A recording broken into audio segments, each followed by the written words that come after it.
നമസ്കാരം. ഡിബേറ്റ് 360യിലേക്ക് എല്ലാ പ്രിയപ്പെട്ട പ്രേക്ഷകർക്കും സ്വാഗതം. വിചിത്ര പരിഷ്കാരവുമായി excise commissioner M R. Ajith Kumar. Excise ഉദ്യോഗസ്ഥർ എക്സൈസ് മന്ത്രിക്ക് എസ്കോർട്ട് പോകണമെന്ന് കമ്മീഷണറുടെ ഉത്തരവ്. മന്ത്രിയുടെ പരിപാടി നടക്കുന്ന ജില്ലകളിലെല്ലാം അതത് ജില്ലകളിലെ ഉദ്യോഗസ്ഥർ മന്ത്രിക്ക് എസ്കോർട്ട് നൽകണം. എക്സൈസ് അകമ്പടി വിവാദമായതോടെ മന്ത്രി ഇടപെട്ട് നിർദ്ദേശം പിൻവലിച്ചു. വിവാദം അനാവശ്യമെന്നാണ് മന്ത്രിയുടെ ഭാഷ്യം. എന്നാൽ എം.ആർ. അജിത് കുമാറിനെ തള്ളി മന്ത്രി വി ശിവൻകുട്ടിയും രംഗത്തെത്തി. മന്ത്രിയുടെ എക്സൈസ് അകമ്പടി സേവ സത്യമെന്ത് മിഥ്യയെന്ത്? ഈ വിഷയമാണ് ഇന്ന് ഡിബേറ്റ് 360 പരിശോധിക്കുന്നത്. കോൺഗ്രസ് പ്രതിനിധി രജനീസ് ഉണ്ണിത്താൻ, LDF പ്രതിനിധി അഡ്വക്കേറ്റ് സതീഷ് വസന്ത്, രാഷ്ട്രീയ നിരീക്ഷകൻ AK സാദിഖ് എന്നിവരാണ് ഈ വരുന്ന ഒരു മണിക്കൂറിൽ എനിക്കൊപ്പം ചർച്ചയിൽ ചേരുക. ആദ്യം രജനീസ് ഉണ്ണിത്താനിലേക്ക് പോവുകയാണ്. കോൺഗ്രസ് പ്രതിനിധി രജൻ, ഈ പറഞ്ഞതുപോലെ ഒരു വിചിത്രവാദമാണ് എക്സൈസ് കമ്മീഷണർ നടത്തിയിട്ടുള്ളത്. പോലീസിൻ്റെ അകമ്പടി സ്വാഭാവികമായും ഇത്തരത്തിൽ മന്ത്രിമാർക്കുണ്ട്. അതിനോടൊപ്പം തന്നെ എക്സൈസ് ഉദ്യോഗസ്ഥർ കൂടി ഈ എസ്കോർട്ട് പോകണം എന്ന ഒരു നിർദ്ദേശം ആണ് വന്നിട്ടുള്ളത്. അതിന് പിന്നാലെ അത് വലിയ വിവാദമായ പശ്ചാത്തലത്തിൽ വൈകുന്നേരത്തോടുകൂടി തന്നെ എക്സൈസ് മന്ത്രി MP രാജേഷ് അത് തിരുത്തുകയും ഒക്കെ ചെയ്തിരുന്നു. അനാവശ്യ വിവാദമാണ്, രാഷ്ട്രീയ ലാക്കാണ് എന്നതടക്കമുള്ള കാര്യങ്ങൾ അദ്ദേഹം പറഞ്ഞിട്ടുമുണ്ട്. ഒപ്പം തന്നെയാണ് മറുവശത്ത് മന്ത്രി വി ശിവൻകുട്ടി അടക്കം അദ്ദേഹത്തെ തള്ളി രംഗത്തെത്തുന്ന ഒരു സാഹചര്യം കണ്ടത്. സർക്കാരാണ് തീരുമാനിക്കുന്നത്, ഉദ്യോഗസ്ഥരല്ല ഇത്തരത്തിലുള്ള കാര്യങ്ങൾ തീരുമാനിക്കുന്നത് എന്നതടക്കമുള്ള കാര്യങ്ങൾ പറഞ്ഞിട്ടുണ്ട്. എന്നിരുന്നാൽ പോലും ഈ ഒരു ഉത്തരവിനെ ഏത് തരത്തിലാണ് നോക്കിക്കാണേണ്ടത്? ഒടുവിൽ വിവാദമായതോട് മാത്രമാണ് MP രാജേഷ് അടക്കം ഈ വിഷയത്തിൽ പ്രതികരിക്കാനും തയ്യാറായത്. നോക്കൂ നന്ദു, വിചിത്രമായ അല്ലെങ്കിൽ നമ്മളാരും കേൾക്കാത്ത രീതിയിലുള്ളൊരു പ്രതികരണവും ഒരു ഉത്തരവും ഒക്കെ ആയിപ്പോൾ M.R. അജിത് കുമാർ എന്ന് പറയുന്ന എക്സൈസിൻ്റെ ഉന്നതാധികാരികളിൽ നിന്നും ഉണ്ടായത്. ഈ എക്സൈസ് മന്ത്രി പോകുന്നിടത്ത് എസ്കോർട്ട് പോകേണ്ടത് എക്സൈസ് ഡിപ്പാർട്ട്മെൻറ്റിലെ ജോലിക്കാരാണ്. വാഹനങ്ങൾ അകമ്പടിയായി പോകണം എന്നുള്ള നിർദ്ദേശം വരുമ്പോൾ അവിടുത്തെ ഉദ്യോഗസ്ഥർ അന്നേരം പറയുന്നൊരു കാര്യമുണ്ട്. അവർ പറയുന്നത് ഇവിടെ പരിശോധനയ്ക്കുള്ള വാഹനങ്ങൾ പോലും ഇല്ല എന്നുള്ള വാദം പറയുമ്പോൾ പരിശോധന നടക്കേണ്ട, മന്ത്രിക്ക് അകമ്പടി പോയാൽ മതി എന്നുള്ളതാണ് അദ്ദേഹം പറയുന്നതെന്നാണ് നമുക്കറിയാൻ കഴിയുന്നത്. അതുമാത്രമാണോ ഈ എക്സൈസ് ഡിപ്പാർട്ട്മെൻറ്റ് എന്ന് പറയുമ്പോൾ കേരളത്തിലെ ഇപ്പോഴത്തെ ഒരു സാഹചര്യത്തിൽ നമുക്കറിയാം, കേരളം വിറങ്ങലിച്ച് നിൽക്കുന്ന ഒരു സാഹചര്യമാണ്. ലഹരി എന്ന് പറയുന്ന ഉപയോഗത്തിലേക്ക് ലഹരി നമ്മൾ കേട്ടുകേൾവി പോലും ഇല്ലാത്ത രാസലഹരിയെപ്പറ്റി ഓരോ ദിവസവും ദിനംപ്രതി നമ്മൾ കേട്ടുകൊണ്ടിരിക്കുന്ന ഒരു സാഹചര്യത്തിൽ ഏറ്റവും കൂടുതൽ കാര്യക്ഷമതമായി പ്രവർത്തിക്കേണ്ട ഒരു സംവിധാനമാണ് എക്സൈസ് ഡിപ്പാർട്ട്മെൻറ്റ്. ആ എക്സൈസ് ഡിപ്പാർട്ട്മെൻറ്റിന് അതിന് സാധിക്കുന്നില്ല എന്നുള്ളത് സത്യസന്ധമായ കാര്യമാണ്. അങ്ങനെ നിൽക്കുമ്പോഴാണ് ഇങ്ങനെ വിചിത്രമായ ഒരു വാദവുമായി അല്ലെങ്കിൽ വിചിത്രമായ ഒരു ഉത്തരവുമായി M.R. അജിത് കുമാറിനെ പോലെയുള്ള ഈ പറയുന്ന മേധാവികൾ വരുന്നത്. M.R. അജിത് കുമാറിനെ പറ്റി നമുക്കറിയാമല്ലോ, വലിയ രാജഭക്തിയുള്ള ആളാണ്. അതുമായി ബന്ധപ്പെട്ട് നേരത്തെയും പല കാര്യങ്ങളും ഉണ്ടായിട്ടുണ്ട്. ആ രാജഭക്തിയെ ഒരുപാടങ്ങ് വർദ്ധിച്ചു വന്നതുകൊണ്ടായിരിക്കാം അദ്ദേഹത്തെ പോലെയുള്ള ഒരാൾ അങ്ങനെ ഒരു ഉത്തരവുമായി മുന്നോട്ട് വന്നിട്ടുള്ളത് എന്ന് നമുക്ക് മനസ്സിലാകാവുന്ന സാഹചര്യമാണ്. അത് അങ്ങനെ നിൽക്കുമ്പോൾ തന്നെ അപ്പോൾ തന്നെ അവിടുത്തെ ഉദ്യോഗസ്ഥർ വേറൊരു കാര്യം പറയുന്നുണ്ട്. ഇവിടുത്തെ ഓഫീസ് സംവിധാനങ്ങൾ വൃത്തിയായി സൂക്ഷിക്കുവാൻ ഒരു മാർഗവുമില്ല എന്ന് പറയുമ്പോൾ അദ്ദേഹം പറയുന്നത് നിങ്ങൾ സ്വന്തമായി പണപ്പിരിവ് നടത്തി അത് സംവിധാനം ചെയ്യണമെന്നാണ്. എങ്ങനെയാണ് എക്സൈസ് ഡിപ്പാർട്ട്മെൻറ്റിലെ ഉദ്യോഗസ്ഥർ പണപ്പിരിവ് നടത്തേണ്ടത്? അഴിമതി കാണിക്കുക, കൈക്കൂലി കാണിക്കുക എന്നൊക്കെയാണോ ഉദ്ദേശിച്ചത് എന്ന് വ്യക്തമാക്കേണ്ട ഒരു ആവശ്യകതയുണ്ട്. കാരണം എക്സൈസ് ഡിപ്പാർട്ട്മെൻറ്റ് അഴിമതി കാണിച്ച് അല്ലെങ്കിൽ കൈക്കൂലി വാങ്ങിച്ച് ഈ പറയുന്ന രീതിയിലേക്ക് പണം പിരിച്ചാണോ ഈ എക്സൈസ് ഡിപ്പാർട്ട്മെൻറ്റ് അല്ലെങ്കിൽ ഓഫീസുകൾ വൃത്തിയാക്കി പോകേണ്ടത്? ആ ഒരു കാര്യം കൂടിയാണ് ഗൗരവപരമായ ഒരു വിചിത്രമായ ഒരു ചർച്ചയിലേക്കാണ് നമുക്ക് പോകുന്നത്. അത്ര ഗൗരവപരമായ കാര്യമാണ് ഇങ്ങനെ ഒരു ഉദ്യോഗസ്ഥരിൽ നിന്നും ഉണ്ടായിട്ടുള്ളത് എന്നുള്ളതാണ് സത്യം. ഇവിടെ നമുക്കറിയാം, ഇപ്പം ആനയ്ക്ക് ഭ്രാന്ത് പിടിച്ചാൽ ചങ്ങലയിടാം. അപ്പം ചങ്ങലയ്ക്ക് ഭ്രാന്ത് പിടിച്ചാൽ എന്താണ് അവസ്ഥ? ആ ഒരു അവസ്ഥയിലേക്കാണ് ഇന്ന് പൊയ്ക്കൊണ്ടിരിക്കുന്നതെന്ന് പറയാം. ഈ പറയുന്ന എക്സൈസ് ഡിപ്പാർട്ട്മെൻറ്റ് ഇപ്പോൾ കൂട്ടുത്തരവാദിത്വം, ഈ മന്ത്രിസഭയിൽ കൂട്ടുത്തരവാദിത്വം ഇല്ല എന്നുള്ളത് തെളിയിക്കുന്ന രീതിയിലേക്കാണ് ഇപ്പോൾ ഈ പറയുന്ന ഉത്തരവ് വന്നിരിക്കുന്നത്. നാളെ യൂണിഫോം ഫോഴ്സായ എക്സൈസ് ഡിപ്പാർട്ട്മെൻറ്റ് അങ്ങനെ ചെയ്യുകയാണെങ്കിൽ, അടുത്ത ദിവസം ഫോറസ്റ്റ് ഡിപ്പാർട്ട്മെൻറ്റ് അങ്ങനെ ചെയ്യുകയാണെങ്കിൽ കൃഷിമന്ത്രി എന്ത് ചെയ്യും? കർഷകരെ നിർത്താൻ പറ്റും. ആരോഗ്യമന്ത്രി എന്ത് ചെയ്യാൻ പറ്റും? ഈ പറയുന്ന നേഴ്സുമാരെയും ഡോക്ടർമാരെയൊക്കെ അകമ്പടി സേവിക്കുവാൻ വേണ്ടി വിടാൻ പറ്റുമോ? അങ്ങനെ ഒരു വളരെ വിചിത്രമായ ഒരു കാര്യമായിട്ട് ഈ കാര്യത്തെ നോക്കിക്കാണുവാനാണ് സാധിക്കുന്നത്. കൂട്ടുത്തരവാദിത്വം തകർന്നിരിക്കുന്നു. ഈ ഗവൺമെൻറ്റിൻ്റെ കൂട്ടുത്തരവാദിത്വം തകർന്നിരിക്കുന്നു എന്നുള്ളത് എന്തായാലും അജിത് കുമാറിനെ പോലെ ഒരാൾ എന്തായാലും ഈ പറയുന്ന എക്സൈസ് ഉദ്യോഗസ്ഥർ അകമ്പടി സേവിക്കട്ടെ എന്ന് പറഞ്ഞത് കാര്യമായി. അല്ല RSSകാരോ BJPക്കാരോ ഒക്കെ വന്ന് അകമ്പടി സേവിക്കട്ടെ അല്ലെങ്കിൽ ഇവർക്ക് സെക്യൂരിറ്റി കൊടുക്കട്ടെ എന്ന് പറയാതിരുന്നത് തന്നെ നമുക്ക് ആശ്വസിക്കാവുന്ന കാര്യമാണ്. സതീഷ് വസന്ത്, ഇവിടെ രജനീസ് ഉണ്ണിത്താൻ പറഞ്ഞ കാര്യങ്ങൾ അത് ഏത് തരത്തിലാണ് ആ വിഷയത്തെ പ്രതിരോധിക്കുന്നത് നിങ്ങൾ? ഒപ്പം നോക്കൂ, ഇവിടെ പോലീസ് ഉദ്യോഗസ്ഥരുടെ വാഹനങ്ങളുടെയൊക്കെ അഭാവം ഒക്കെ ഉള്ള ഒരു സമയമാണ്. അപ്പോഴാണ് ഇത്തരത്തിൽ എക്സൈസ് കമ്മീഷണർ ഇത്തരത്തിലൊരു വിചിത്രവാദം മുന്നോട്ട് വയ്ക്കുന്നത്. ഓൾറെഡി മന്ത്രിമാർക്ക് സ്വാഭാവികമായും എസ്കോർട്ട് ഉണ്ട്. മുഖ്യമന്ത്രി അടക്കമുള്ള മറ്റു മന്ത്രിമാർക്ക് എസ്കോർട്ട് നൽകുന്നുണ്ട് പോലീസിൻ്റെ ഭാഗത്തു നിന്നും. അതിൻ്റെ കൂടെയാണ് ഇത്തരത്തിൽ എക്സൈസ് മന്ത്രി MP രാജേഷിന് എക്സൈസ് ഉദ്യോഗസ്ഥർ തന്നെ അകമ്പടി പോകണമെന്നൊരു ഉത്തരവ്, അല്ലെങ്കിൽ ഉത്തരവല്ല എങ്കിൽ അതിനെ ന്യായീകരിക്കുന്ന തരത്തിൽ നിങ്ങൾ പറഞ്ഞ അഭിപ്രായമാണെങ്കിൽ പോലും അത് ഏത് തരത്തിലാണ് നമ്മൾ നോക്കിക്കാണേണ്ടത്? ഇത്തരത്തിൽ അത് ഒരിക്കലും മന്ത്രിമാർക്ക് അത്തരത്തിലൊരു ഇത്രയധികം അകമ്പടിയുടെ ആവശ്യമുണ്ടോ എന്നതടക്കമുള്ള കാര്യങ്ങൾ ഈ ഘട്ടത്തിൽ നമ്മൾ ചോദ്യമായി വരികയാണെങ്കിൽ ഏത് തരത്തിലാകും നിങ്ങൾ പ്രതിരോധിക്കുക? അതോ ഈ വിചിത്രമായ ഉത്തരവെന്ന് പറയുന്നത് ഒരു ഉത്തരവൊന്നുമല്ല. അദ്ദേഹത്തിൻ്റെ സഹപ്രവർത്തകർ ഓഫീസേഴ്സിൻ്റെ അടുത്ത് ഈ എക്സൈസിൻ്റെ ഇത് മന്ത്രി പോകുമ്പോഴത്തേക്ക് എക്സൈസ് ഉദ്യോഗസ്ഥർ വരുന്നത് നോക്കുക. അത് അപ്പോഴേ തന്നെ ബഹുമാനപ്പെട്ട മന്ത്രിയും അതുപോലെ തന്നെ ബഹുമാനപ്പെട്ട വിദ്യാഭ്യാസ മന്ത്രിയും എന്നെ തള്ളിക്കളഞ്ഞില്ലേ, പുച്ഛിച്ചേരില്ല. അങ്ങനെ ഒരു വിചിത്രമായ ഉത്തരവെന്ന് പറഞ്ഞാൽ ഇത് കേട്ടുകേൾവിയില്ലാത്തതില്ലേ. അതിലെ പോലീസ് ഉദ്യോഗസ്ഥർ നോക്കൂ, നമുക്ക് സംബന്ധിച്ച് ഇപ്പോൾ രാജേഷിന് ഇപ്പം ബഹുമാനപ്പെട്ട എക്സൈസ് വകുപ്പ് മന്ത്രിക്കായിരുന്നാലും ബഹുമാനപ്പെട്ട വിദ്യാഭ്യാസ മന്ത്രി ഇപ്പം തന്നെ ജലസേന വകുപ്പ് മന്ത്രി, ഇവർക്കൊന്നും അങ്ങനെ എസ്കോർട്ടൊന്നും ഇല്ല. ഒരു ആളുകൾക്കില്ല. ഇപ്പോൾ GR അങ്ങനെയുണ്ടോ. പിന്നെ വളരെ സ്പീഡിൽ ചില സ്ഥലത്ത് പോവേണ്ട 4-5 മീറ്റിംഗ് മാത്രമാണെങ്കിൽ ഒരു എസ്കോർട്ട് ഇട്ടുകൊണ്ട് പോകുന്നല്ലാതെ ഒരു സ്ഥലത്തും മന്ത്രിമാരൊന്നും എസ്കോർട്ടൊന്നുമില്ല. അത് സ്വന്തമായി ഒരു വണ്ടിയിലൊരു പോലീസ് ഉദ്യോഗസ്ഥൻ കാണുന്നല്ലാതെ വേറെ ഒരു എസ്കോർട്ടൊന്നും ഇട്ടുകൊണ്ടല്ല കേരളത്തിലെ മന്ത്രിമാർ സഞ്ചരിക്കുന്നത്. നോക്ക്, ഇത് ഞാൻ പറയുന്നത് ഇത് വിചിത്രമായ ഒരു സംഭവം തന്നെ. അതിനെ അപ്പാടെ തള്ളിക്കളഞ്ഞില്ലേ. ഇതൊക്കെ ഒരു ചർച്ചയ്ക്ക് എടുക്കേണ്ടേ ഒരു ആവശ്യമില്ല നന്ദു. ഇതെന്തിനാണ് ഈ ചർച്ചയ്ക്ക് എടുക്കുന്നത്? നമുക്ക് സമകാലീന കാര്യങ്ങളുണ്ടല്ലോ. ഇതൊക്കെ ചർച്ചയ്ക്ക് എടുത്താൽ തന്നെ വളരെ എൻ്റേത് ബാലിശമായിട്ട്. കാര്യം അങ്ങനെ ഒരു ഉദ്യോഗസ്ഥൻ അങ്ങനെ പറഞ്ഞെന്ന് പറഞ്ഞുകൊണ്ട് ഇവിടുത്തെ ഗവൺമെൻറ് അതൊക്കെ കേൾക്കണമെന്നുണ്ടോ? ഒന്നുമില്ലല്ലോ. അപ്പോൾ അപ്പോഴേ എന്നെ ബഹുമാനപ്പെട്ട മന്ത്രിയും അതുപോലെ വിദ്യാഭ്യാസ മന്ത്രി ശിവൻകുട്ടി സഹമൊക്കെ അതൊക്കെ പറഞ്ഞു കഴിഞ്ഞു. അപ്പോൾ അതിനെപ്പറ്റി ഇനി ഒരു ചർച്ചയില്ല. കാര്യം എന്ന് വെച്ചാൽ അത് എന്താണ് അദ്ദേഹം പറഞ്ഞതെന്ന് എനിക്കൊരു കാര്യം മനസ്സിലാവുന്നില്ല. ഇപ്പം അതൊരു വിവാദമാക്കാനും ആവശ്യമില്ല. ഒരു മീറ്റിങ്ങിൽ പറഞ്ഞിട്ടുള്ള കാര്യങ്ങളൊക്കെ അതൊക്കെ അവിടെ തന്നെ കളയാനും അതൊക്കെ ഉത്തരവായിട്ട് ഇറക്കുകയാണെങ്കിൽ നമുക്കത് പരിശോധിക്കാമായിരുന്നു. അങ്ങനെ പരിശോധിക്കേണ്ട ഒരു ആവശ്യമില്ല എന്തോ.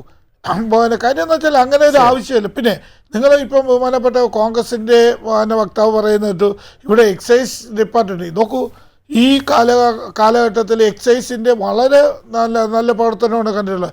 ഇപ്പോഴത്തെ നേരത്തെ എന്നാലും ശരി തന്നെ, ഇപ്പോൾ നേരത്തെ ഗോവിന്ദ മാസ്റ്ററായിരുന്നു. അത് ഗോവിന്ദ മാസ്റ്ററിൽ നിന്ന് മാറ്റിയിട്ട് ബഹുമാനപ്പെട്ട MP രാജേഷിൻ്റെ കൈ കിട്ടിയിട്ടുണ്ട്. എക്സൈസ് ഇപ്പം നിങ്ങളൊന്ന് പരിശോധിച്ച് നോക്കൂ, എവിടെയെങ്കിലും ഒരു പ്രശ്നങ്ങൾ ഉണ്ടായിട്ടുണ്ടോ നോക്കൂ. അങ്ങനെ ഉണ്ടായിട്ടുണ്ടെങ്കിൽ ആ ഉദ്യോഗസ്ഥന്മാരൊന്നും അവിടെ ഇരിക്കുക. പണ്ടൊന്നും അങ്ങനെ ആണല്ലോ. K ബാബു ഒക്കെ ഇവിടെ ഭരിച്ച് എക്സൈസ് വകുപ്പ് ഭരിച്ചുകൊണ്ടിരുന്നപ്പോൾ അങ്ങനെയാണോ? എന്തെല്ലാം അഴിമതി കഥകളാണ് വന്നുകൊണ്ടിരുന്നത്. മാസപ്പടിയും ബാക്കിയുള്ള ഇതൊക്കെ വന്നുകൊണ്ടിരുന്നത്. എന്നാൽ ഇപ്പോൾ അങ്ങനെ വല്ല എവിടെയെങ്കിലും കണ്ടിട്ടുണ്ടോ ഏതെങ്കിലും ഉദ്യോഗസ്ഥന്മാർ? അത് ഉദ്യോഗസ്ഥന്മാർക്ക് അറിയാം. അദ്ദേഹം അങ്ങനെ ഒരു അഴിമതിയിലോട്ട് പോകണമെങ്കിൽ അവരൊന്നും ആ കസേരയിലൊന്നും ഇരിക്കില്ല. അത് ഈ ഇടതുപക്ഷ സർക്കാരിൻ്റെ നയമാണ്. അപ്പം എക്സൈസ് വകുപ്പ് ആയിരുന്നാലും അതുപോലെ തന്നെ ഇത് പറഞ്ഞിട്ടുണ്ട് മയക്കുമരുന്ന്. ഇതൊക്കെ ഏറ്റവും കൂടുതൽ മയക്കുമരുന്നിൽ പിടിച്ചിട്ടുള്ള ഒരു കാലഘട്ടമാണ് ഈ കാലഘട്ടം എക്സൈസ് വകുപ്പ്. അപ്പം അതിനൊക്കെ സുദീർഘമായ ഒരു ഇതുണ്ട്. പക്ഷേ ചില ഉദ്യോഗസ്ഥന്മാർ വന്ന് ഇങ്ങനെ ഈ വിവാദങ്ങളൊക്കെ വരുന്നത് അല്ലെങ്കിൽ വിവാദ കാര്യങ്ങളൊക്കെ പറയുന്നത് ഗവൺമെൻറ്റിന് അതിന് അനുസരിക്കേണ്ട ആവശ്യമില്ല. ഗവൺമെൻറ് അതിനെ പുച്ഛിച്ച് തള്ളുകയാണ്. കാര്യം എന്ന് വെച്ചാൽ അതൊന്നും ആ ഉദ്യോഗസ്ഥനൊന്നും അങ്ങനെ ഏതൊരു രീതിയിൽ പറഞ്ഞെന്ന് അദ്ദേഹം എന്നാണ് പറയുന്നത്. ശരി, ഒരു എക്സൈസ് കമ്മീഷണറാണ് അത്തരത്തിലൊരു കാര്യം പറയുന്നത്.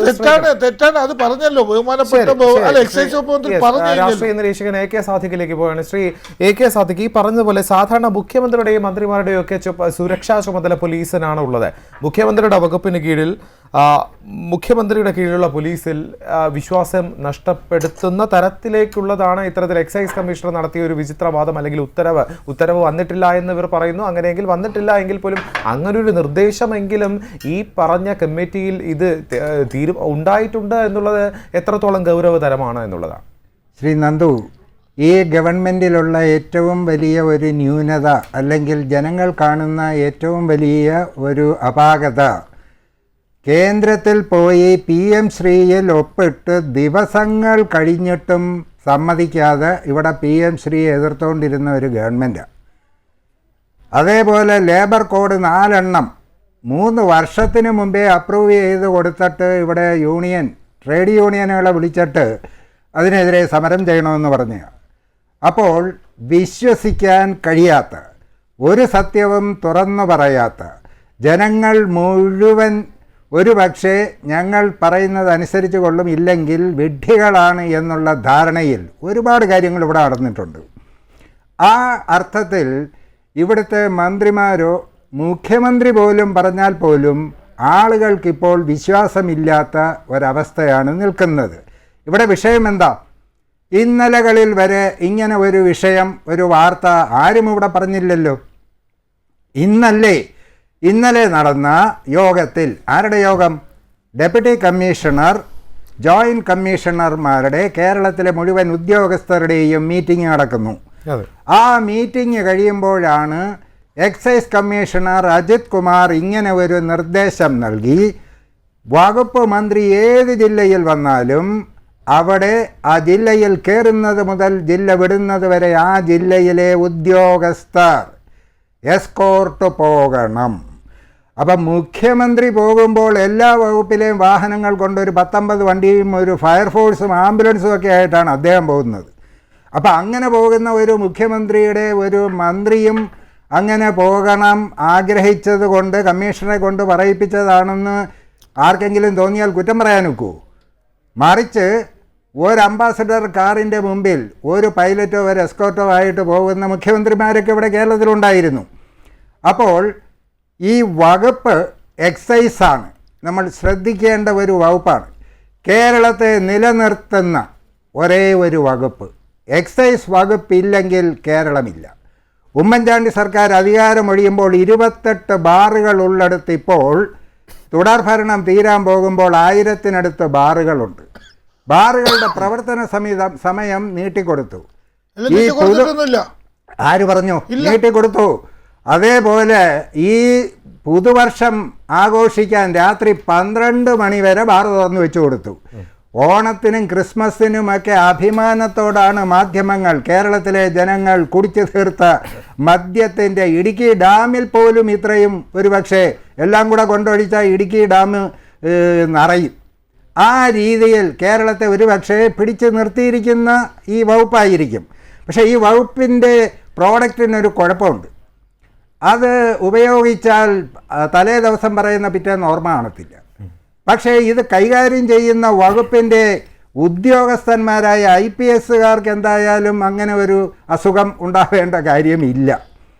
അപ്പോൾ ഈ മീറ്റിംഗ് കഴിഞ്ഞപ്പോൾ ഈ വാർത്ത പുറത്തു വന്നെങ്കിൽ ഒന്നുകിൽ എക്സൈസ് കമ്മീഷണർ, അല്ലെങ്കിൽ ആ യോഗത്തിൽ പങ്കെടുത്ത ഉദ്യോഗസ്ഥർ, അവരായിരിക്കുമല്ലോ ഈ വാർത്ത പുറത്തു വന്നത്. എല്ലാ മാധ്യമങ്ങളും ഒന്നടങ്കം, ഏതെങ്കിലും ഒരു മാധ്യമമല്ല, എല്ലാ മാധ്യമങ്ങളും അത് റിപ്പോർട്ട് ചെയ്തു. എന്ന് മാത്രമല്ല, ഈ ആവശ്യം ഉന്നയിച്ചപ്പോൾ അതിലെ ഉദ്യോഗസ്ഥർ തന്നെ ഇത് അപ്രായോഗികമാണ്, ഇവിടെ മര്യാദയ്ക്കൊരു വാഹനം പോലും ഇല്ല, അപ്പോൾ പിന്നെ എന്ത് ചെയ്യുമെന്ന് ചോദിച്ചപ്പോൾ കമ്മീഷണറുടെ ഉപദേശം, നിങ്ങൾ സ്വന്തം നിലയിൽ അതിന് പണം കണ്ടെത്തി വാഹനങ്ങളുമായിട്ട് പോകണം. ലളിതമായി പറഞ്ഞാൽ, ബാർ മുതലാളിയെ വിളിച്ചു പറഞ്ഞാൽ അവർ വണ്ടി തരും, നിങ്ങളതിൽ കയറി പോകണം എന്ന് പറഞ്ഞതിന് തുല്യമല്ലേ? ഇനിയും നോക്കൂ, ഈ എക്സൈസ് വകുപ്പ് ഈ അടുത്ത സമയങ്ങളിൽ വിവാദത്തിൽപ്പെട്ട വിഷയങ്ങൾ എന്തൊക്കെയാണ്? കുടിച്ചിട്ട് കുപ്പി കൊടുത്താൽ 20 രൂപ, ആളുകൾ കുടിച്ചിട്ട് അപ്പോഴേ 5 കുപ്പി കൊടുത്തിട്ട് അടുത്ത കുപ്പി വാങ്ങുക. മദ്യവർജനമാണ് ഞങ്ങളുടെ നയം. എങ്ങനെയാ ഈ നിർമ്മിക്കുന്നത് മുഴുവൻ കുടിച്ചു തീർക്കുമ്പോൾ അത് ഒരു തരം വർജനമാണല്ലോ. അങ്ങനെ ഉൽപ്പാദിപ്പിക്കുന്നത് മുഴുവൻ കുടിച്ച് ആളുകളെ കൊണ്ട് തീർത്ത് വർജിപ്പിക്കുന്ന ഒരു നയം എടുത്ത ഒരു ഗവൺമെൻറ്റാണ്. അതുകൊണ്ട് മന്ത്രിക്ക് എസ്കോർട്ട് പോകണമെന്നൊക്കെ അതിൻ്റെ കമ്മീഷണർ പറഞ്ഞതിനെ അവിശ്വസിക്കാൻ വയ്യ. മാത്രമല്ല, അദ്ദേഹം കഴിഞ്ഞ തെരഞ്ഞെടുപ്പ് കാലത്ത്, പാർലമെൻറ്റ് തെരഞ്ഞെടുപ്പിൻ്റെ കാലത്ത് ഇതുപോലൊരു വിഷയമുണ്ടാക്കി പൂരം കലക്കി കൊടുത്ത ആളാണ്. അപ്പോൾ അദ്ദേഹത്തിൻ്റെ ഒരു സ്തുത്യർഹമായ സേവനത്തെക്കുറിച്ചും ആളുകൾക്ക് നല്ല സംശയമുണ്ട്. ശബരിമലയിൽ ചെന്നിട്ട് പാവം പിടിച്ച ഒരു ട്രോളിയുടെ ട്രാക്ടറിൻ്റെ ഡ്രൈവർ എടുക്കുക ഇദ്ദേഹത്തിന് ആ വണ്ടിയെ കൊണ്ടുപോകാൻ പറഞ്ഞു. കൊണ്ടുപോയി അവസാനം സസ്പെൻഷനിലായതാരാ? ആ പാവം പിടിച്ച ഡ്രൈവർ. ഇത്രയും വലിയ IPS ഉദ്യോഗസ്ഥൻ പറഞ്ഞാൽ അനുസരിച്ചില്ലെങ്കിൽ ഇദ്ദേഹം അവനെ സസ്പെൻഡ് ചെയ്യും. കൊണ്ടുപോയത് കൊണ്ട് സസ്പെൻഡ് ചെയ്ത് ആ പാവത്തിന് എങ്ങനെ പോയാലും സസ്പെൻഷൻ ഉറപ്പാണ്. ഇത്തരത്തിലുള്ള ഒരു ഉദ്യോഗസ്ഥനാണ് ഈ ഒരു നിർദ്ദേശം പറഞ്ഞതെന്ന് പറഞ്ഞാൽ ആരും കണ്ണടച്ച് വിശ്വസിക്കും. കാരണം അദ്ദേഹത്തിൻ്റെ ട്രാക്ക് റെക്കോർഡ് അങ്ങനെയുള്ള ഒരു വ്യക്തിയാണ്. ഇനി വീണ്ടും വരുന്നു ഒരു പുതിയ പ്രോഡക്റ്റ് നമ്മുടെ പാലക്കാട്ട് എലപ്പുള്ളിയിൽ ബ്രിവറി അവിടെ ഇറക്കുന്ന പുതിയ പ്രോഡക്റ്റിന് ഏറ്റവും നല്ല പേര് കണ്ടെത്തി കൊടുക്കുന്ന വ്യക്തിക്ക് വിദഗ്ധന് 10,000 രൂപ പാരിതോഷികം. കേരളത്തിൻ്റെ ചരിത്രത്തിൽ ഒരു മദ്യത്തിന് പേരിടുന്നതിന് 10,000 രൂപ പാരിതോഷികം കൊടുക്കുന്ന അപൂർവങ്ങളിൽ അപൂർവമായ ഒരു ഗവൺമെൻറ്റായിട്ടല്ലേ ഈ ഗവൺമെൻറ് കാലാവധി തീർക്കാൻ പോകുന്നത്? അപ്പോൾ തെരഞ്ഞെടുപ്പ് അടുത്ത് വരുന്ന ഈ മാസങ്ങളിൽ ഇനി എക്സൈസ് ഉദ്യോഗസ്ഥർ റെയ്ഡിന് പോകണ്ട, റെയ്ഡിന് പോയി വെറുതെ ബുദ്ധിമുട്ടിക്കണ്ട, ബാർ മുതലാളിമാരും രക്ഷപ്പെട്ടോട്ടെ, ഉപയോഗിക്കുന്നവരും സ്വതന്ത്രമായി അത് ഉപയോഗിച്ചു കൊള്ളട്ടെ എന്നുള്ള ഒരു നിലപാട് ഇതിൻ്റെ പിന്നിലുണ്ട്. അതുകൊണ്ട് ഒരു സംശയം വേണ്ട, മന്ത്രി എങ്ങനെയൊക്കെ നിഷേധിച്ചാലും ഇത് നടന്ന കാര്യമാണ്. ഒരു പക്ഷേ ഗവൺമെൻറ് ഓർഡർ അല്ലെങ്കിൽ സർക്കുലർ ഇറങ്ങുന്നതിന് മുമ്പ് മന്ത്രി നേരിട്ട് വിളിച്ച് അത് ഇറക്കണ്ട എന്ന് പറഞ്ഞ് മരവിപ്പിച്ച് കാണും. നടന്ന സംഭവം സത്യമാണ്. ഒരുപക്ഷെ ഈ ഉത്തരവ് ഇറങ്ങുന്നതിന് മുമ്പ് തന്നെ മാധ്യമങ്ങളിൽ ഈ വാർത്ത വന്നത് അത് വലിയ വിവാദങ്ങൾ സൃഷ്ടിച്ചു, അത് വലിയ തിരിച്ചടിയാകുമെന്നൊരു വിലയിരുത്തലിന്റെ ഒക്കെ അടിസ്ഥാനത്തിലാണ് വളരെ വൈകിയെങ്കിലും എനിക്ക് തോന്നുന്നു ഒരു 2-2:30 ശേഷമാണ് അദ്ദേഹം മാധ്യമങ്ങളെ കാണുന്നത്, MP രാജേഷ്. അപ്പോഴാണ് അദ്ദേഹം അത് തിരുത്തി പറയുന്നത്, അത് പിൻവലിക്കാനുള്ള നടപടികൾ സ്വീകരിച്ചിട്ടുണ്ട് എന്നതടക്കമുള്ള കാര്യങ്ങൾ. സ്വാഭാവികമായും ഒരുപക്ഷെ ആ മാധ്യമങ്ങൾ നേരത്തെ ഈ വിഷയം ചോർത്തില്ലായിരുന്നുവെങ്കിൽ അല്ലെങ്കിൽ അത് വലിയ ഇമ്പാക്റ്റ് സൃഷ്ടിച്ചില്ലായിരുന്നുവെങ്കിൽ ഇതുമായി മുന്നോട്ട് പോകുമായിരുന്നിരിക്കാം അല്ലേ? തീർച്ചയായിട്ടും. അദ്ദേഹം തന്നെ പറയുന്നു, ഞാൻ കൊച്ചിയിൽ ഈ പുതിയതായി തിരഞ്ഞെടുക്കപ്പെട്ട മേയർമാരും ജില്ലാ പഞ്ചായത്ത് പ്രസിഡന്റുമാരും ബ്ലോക്ക് പ്രസിഡന്റുമാരുടെയും ഒരു മീറ്റിങ്ങിൽ 3 മണിക്കൂറുകൾ തുടർച്ചയായി അതിനകത്തായി പോയതുകൊണ്ട് ഞാനിത് അറിയാൻ വൈകി എന്ന് അദ്ദേഹം തന്നെ സമ്മതിക്കുന്നുണ്ട്. അപ്പോൾ ആ സമയം കൊണ്ട് ഇത് വൈറലായി ഈ വാർത്ത കേരളം മുഴുവൻ. അങ്ങനെ ആയതുകൊണ്ട് മാത്രമാണ് ഒരുപക്ഷെ മാധ്യമങ്ങളുടെ ഇപ്പോഴത്തെ ഏറ്റവും വലിയ, അത് ചില കാര്യങ്ങളിൽ തിരിച്ചാണെങ്കിൽ പോലും ഇത്തരം കാര്യങ്ങൾ വരുമ്പോൾ ഒരു സംശയം വേണ്ട, ആ വാർത്ത അതിപ്പോൾ SITയുടെ അന്വേഷണമോ ഏത് അന്വേഷണമോ നടന്നാൽ അവിടെ പ്രതിയോട് ചോദിക്കുന്ന ചോദ്യം അതേ സമയം തന്നെ നമ്മൾക്ക് കിട്ടുകയല്ലേ, അത് നല്ലത് തന്നെയാണ്, മോശമായിട്ടൊന്നും നമ്മൾ കാണുന്നില്ല. അങ്ങനെ വന്നതുകൊണ്ട് മാത്രമാണ് ഈ ഉത്തരവ് നമ്മൾക്ക് കാണാൻ പ്രിൻ്റ് ചെയ്ത് കയ്യിൽ കിട്ടാതെ പോയത്. ഇല്ലെങ്കിൽ അത് ഉണ്ടാകുമായിരുന്നു എന്നുള്ളതിന് ഒരു തർക്കവുമില്ല. ശരി, ശ്രീ രജനി സുനിത്താനിലേക്ക് പോകണേ. രജനി, നേരത്തെ ശ്രീ AK സാദിഖ് പറഞ്ഞ ഒരു പ്രധാനപ്പെട്ട കാര്യമുണ്ട്. ഒരുപക്ഷെ പിണറായി വിജയൻ്റെ ഈ ഗവൺമെൻറ് തന്നെ നിലനിന്ന് പോരുന്ന ഒരുപക്ഷെ എക്സൈസിൻ്റെ ഒരു കാരണം കൊണ്ട്, എക്സൈസിനെ ചുറ്റിപ്പറ്റിയാണ് ഗവൺമെൻറ്റിൻ്റെ പ്രവർത്തനങ്ങൾ നടന്നു പോകുന്നത് എന്നുള്ള ഒരു ആക്ഷേപം. അത് ഒരുപക്ഷെ പ്രതിപക്ഷം അടക്കം പറയുന്നൊരു കാര്യം തന്നെയായിരിക്കും. ഒരുപക്ഷെ നേരത്തെ അദ്ദേഹം തന്നെ സൂചിപ്പിച്ചൊരു പ്രധാനപ്പെട്ട പോയിൻ്റാണ് ഉമ്മൻചാണ്ടി സർക്കാരിൻ്റെ കാലത്തുണ്ടായിരുന്ന ബാറുകളുടെ എണ്ണവും നിലവിലത്തെ പിണറായി സർക്കാരിൻ്റെ കാലത്തുണ്ടായ ബാറുകളുടെ എണ്ണവും തമ്മിൽ താരതമ്യപ്പെടുത്തുമ്പോൾ തന്നെ ആ ഒരു അന്തരം എത്രത്തോളം ഉണ്ടെന്ന് മനസ്സിലാക്കുന്ന ഒരു സാഹചര്യമാണ്. ആ ഒരു വിഷയത്തെ ഏത് തരത്തിലാണ് നോക്കിക്കാണുന്നത് രജൻ? നോക്കൂ നന്ദു, LDFിൻ്റെ പ്രതിനിധിയായ സതീഷ് വസന്ത് കുറച്ചു മുമ്പ് പറയുകയുണ്ടായി, ഈ കാലയളവിലാണ് ഏറ്റവും കൂടുതൽ ലഹരിവേട്ട നടത്തിയത്, എക്സൈസ് ഡിപ്പാർട്ട്മെൻറ്റ് ഏറ്റവും കൂടുതൽ ലഹരിവേട്ട നടത്തിയത് ഈ 10 വർഷം തികയാൻ പോകുന്ന 9.5 വർഷമാണ് എന്ന് അദ്ദേഹം പറയുകയുണ്ടായി. നമ്മൾ കേരളം കണ്ടതിൽ വെച്ച് ഏറ്റവും കൂടുതൽ ലഹരി ഉപയോഗിക്കുന്ന ചെറുപ്പക്കാർ ക്യാമ്പസുകളിലായിക്കോട്ടെ സ്കൂളുകളിൽ നിന്ന് കുട്ടികളുടെ ട്രൗസർ വരെ പരിശോധിക്കേണ്ട അവസ്ഥയിലേക്ക് രക്ഷിതാക്കൾ ചെന്നെത്തിയ വർഷങ്ങളാണ് കഴിഞ്ഞു പോകുന്നത്. നമുക്കറിയാം, ഒരു ആഷിഖ് എന്ന് പറയുന്നൊരു ചെറുപ്പക്കാരൻ പയ്യൻ, അവന് ഏറ്റവും ഇഷ്ടപ്പെട്ടത് അവൻ്റെ അമ്മയായിരുന്നു, സുബൈദ എന്ന് പറയുന്ന അമ്മ. അവനും അമ്മയും മാത്രമാണ് അവർ താമസിച്ചുകൊണ്ടിരുന്നത്. ആ ചെറുപ്പക്കാരൻ ഒരു ദിവസം അമ്മയെ വെട്ടിക്കൊലപ്പെടുത്തുകയാണ്. എന്നിട്ട് എനിക്ക് ജന്മം തന്നതിനാണ് ഞാൻ വെട്ടിക്കൊലപ്പെടുത്തുന്നതെന്ന് പൊതുസമൂഹത്തിനോട് പറയുകയാണ്. ആ ചെറുപ്പക്കാരൻ ലഹരിയുടെ എന്തും വേണ്ടി ഉപയോഗത്തിലേക്ക് ആർന്നു തീർന്നു എന്നുള്ളത് നമ്മുടെ കേരള സമൂഹം ചർച്ച ചെയ്തുകൊണ്ടിരിക്കുകയാണ്. വീണ്ടും ഈ പറയുന്ന അഫ്ഗാൻ എന്ന് പറയുന്നൊരു പയ്യൻ, ആ പയ്യൻ കൊല്ലുന്നത് 5 പേരെയാണ്, അമ്മുമ്മയെ ഉൾപ്പെടെ അമ്മാവനെ ഉൾപ്പെടെ അനിയനെ ഉൾപ്പെടെ ഉള്ളവരെ കൊല്ലുകയാണ്.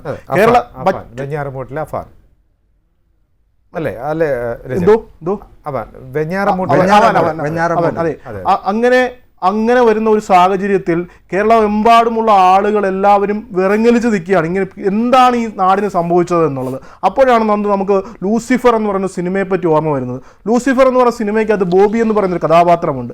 ആ കഥാപാത്രം പറയുന്നത് അധികാരത്തിലേക്ക് വരുമ്പോൾ നിങ്ങളുടെ കോട്ടയായി ഈ നാടിനെ മാറ്റും, അതിനുവേണ്ടി ഫണ്ട് റേസ് ചെയ്യാൻ വേണ്ടി ഗോവയിലേക്ക് പോകുന്നൊരവസ്ഥ നമ്മൾ കണ്ടതാണ്. നമ്മൾ സംശയിക്കേണ്ടത് കാലത്തിന് മുമ്പേ സഞ്ചരിച്ച സിനിമയാണോ ലൂസിഫർ എന്ന് പറയുന്നതാണ്. കാരണം കഴിഞ്ഞ 9 വർഷം മുമ്പ് കേരളത്തിൻ്റെ അവസ്ഥയല്ല ഇന്ന് കേരളത്തിൻ്റെ അവസ്ഥ.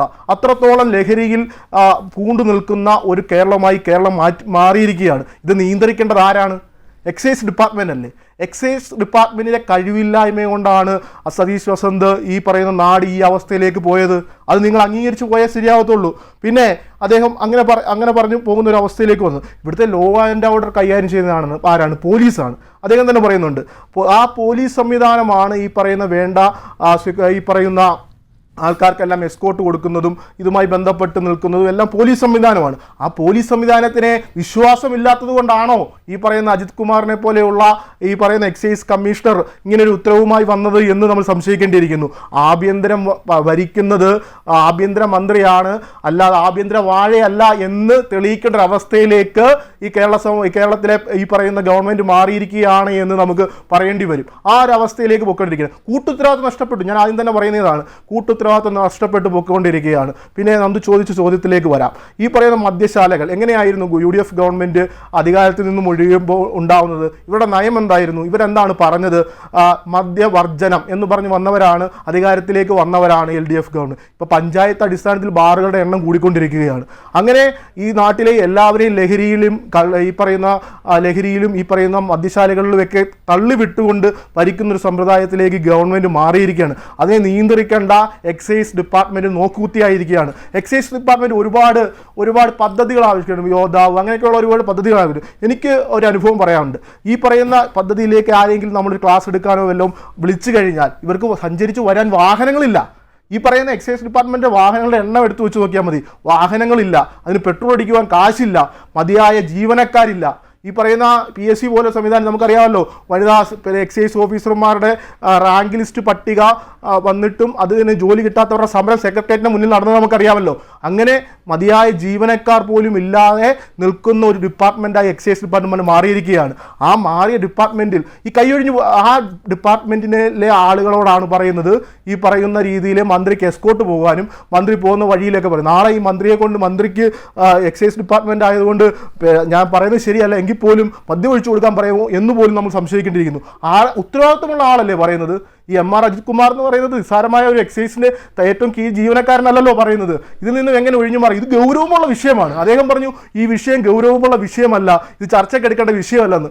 ഈ പറയുന്നത് എക്സൈസ് കമ്മീഷണർ, ആര് വെച്ച എക്സൈസ് കമ്മീഷണറാണ്? MR അജിത് കുമാറും ഈ പറയുന്ന സംവിധാനവും തമ്മിലുള്ള ബന്ധം നമുക്കറിയാം. ഈ പറയുന്ന മീഡിയേറ്ററാണ്. ഈ പറയുന്ന ബ്രിട്ടാസ് പാലത്തിനെക്കാട്ടിലും വേറൊരു പാലമാണ് MR അജിത് കുമാർ എന്ന് പറയുന്ന പാലം. ഈ BJPയും LDFും തമ്മിലുള്ള പാലം എന്ന് നമുക്കെല്ലാവർക്കും അറിയാവുന്ന കാര്യമാണ്. അങ്ങനെ അത്രത്തോളം അടുത്ത് മുഖ്യമന്ത്രിയുമായും LDFുമായും ഈ പറയുന്ന CPMുമായിട്ടൊക്കെ ഏറ്റവും അടുത്ത് നിൽക്കുന്ന ആളാണ് MR അജിത് കുമാർ എന്ന് യാതൊരു സംശയമില്ല. അങ്ങനെയുള്ള MR അജിത് കുമാറിൻ്റെ ഒരു സ്റ്റേറ്റ്മെൻറ്റാണ്. അത് ഉത്തരവായി ഇറങ്ങാത്തത് സാറ് പറഞ്ഞതുപോലെ ചിലപ്പോൾ ഈ മാധ്യമങ്ങൾ ഏറ്റെടുത്തതുകൊണ്ടാണ്. നമുക്കറിയാം MB രാജേഷിനെ പറ്റി നമുക്കറിയാമല്ലോ. എല്ലാം പഠിച്ചേ പുള്ളി അഭിപ്രായം പറയാറുള്ളൂ. എന്തു പോയി ചോദിച്ചാലും ഇപ്പോൾ രാവിലെ പോയി നമ്മൾ അതിന് പ്രതികരണം എടുക്കാൻ വേണ്ടി മാധ്യമങ്ങൾ ചെന്ന് ചോദിച്ചാൽ പറയും ഞാനത് പഠിച്ചിട്ട് പ്രതികരണം പറയാം എന്ന് പറയുന്ന ആളാണ് ഈ പറയുന്ന മന്ത്രി. പക്ഷെ അദ്ദേഹം പഠിച്ചു വന്നപ്പോൾ അത് നല്ല കാര്യമല്ലേ? അദ്ദേഹം പക്ഷേ ആര് പറഞ്ഞാണ്? എന്നിട്ട് ഇത്രയും നേരമായിട്ട് അദ്ദേഹത്തിന് പഠിച്ചിട്ട് ഈ പറയുന്ന MR അജിത് കുമാറിനെതിരെ നടപടി എടുക്കുന്നില്ല സാർ. അല്ല, നിങ്ങൾ പറഞ്ഞല്ലോ, നിങ്ങൾ നിസ്സാരവൽക്കരിച്ച് MR അജിത് കുമാർ എന്ന് പറയുന്ന ആള് പറഞ്ഞത് ശരിയല്ല എന്ന് സതീഷ് വസന്ത് പറഞ്ഞു. MR അജിത് കുമാർ പറഞ്ഞത് ശരിയല്ല എന്ന് MR അജിത് കുമാറിനെ പോലെ എക്സൈസ് കമ്മീഷണർ പറഞ്ഞതിൽ താങ്കൾക്ക് യോജിപ്പുണ്ടോ? അല്ല, അദ്ദേഹം പറഞ്ഞിട്ടുണ്ട് എന്ന് താങ്കൾ സമ്മതിക്കുന്നുണ്ടല്ലോ.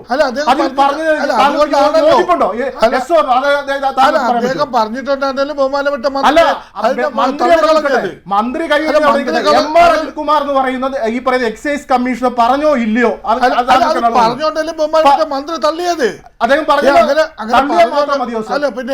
മതിയോ? അങ്ങനെ എക്സൈസ് കമ്മീഷണർ പറയാം. അങ്ങനെ ഈ പറയുന്ന ഉത്തരവാദിത്തപ്പെട്ട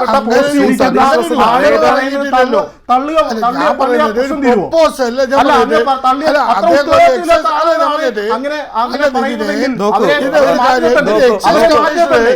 എക്സൈസ് കമ്മീഷണർ ഇവിടെ പറയുമ്പോൾ അവരെ മാറ്റി നിർത്താനുള്ള ധാർമ്മികത കാണിക്കണ്ടേ സാർ? അല്ല, അല്ല, ധാർമ്മികത കാണിക്കണ്ടേ? പൊതുസമൂഹത്തിന് മുന്നിൽ എന്താണ് അല്ല, ഞാൻ കാണിച്ചത്? കാണിക്കട്ടെ, നിങ്ങളുടെ കൂട്ടുത്തരവാദിത്വം ഇഷ്ടപ്പെട്ടിരിക്കുകയാണ്. ഈ ഗവൺമെന്റിന്റെ കൂട്ടുത്തരവാദിത്വം എല്ലാ വകുപ്പുകൾക്കും അവരുടേതായ രീതിയിലൊക്കെ പ്രവർത്തിക്കാൻ പിന്നെ എന്തിനാ ഈ ഗവൺമെന്റ്? ആ ഗവൺമെന്റ് ഉദ്യോഗസ്ഥർ എന്ന് പറയുന്നു, മന്ത്രി ഒന്ന് പറയുന്നു, ഉദ്യോഗസ്ഥർ എന്ന് പറയുന്നു, മന്ത്രി ഒന്ന് പറയുന്നു, മുഖ്യമന്ത്രി ഒന്ന് പറയുന്നു, തീർന്നില്ലേ?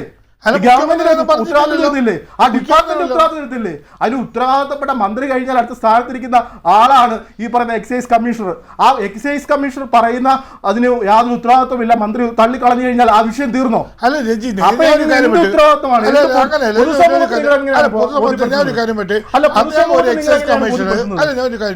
എക്സൈസ് കമ്മീഷൻ ഇപ്പൊ നമ്മളെന്ന് വെച്ചാൽ മാധ്യമങ്ങൾ കൂടിയാണ് അറിഞ്ഞിട്ടുള്ളത്.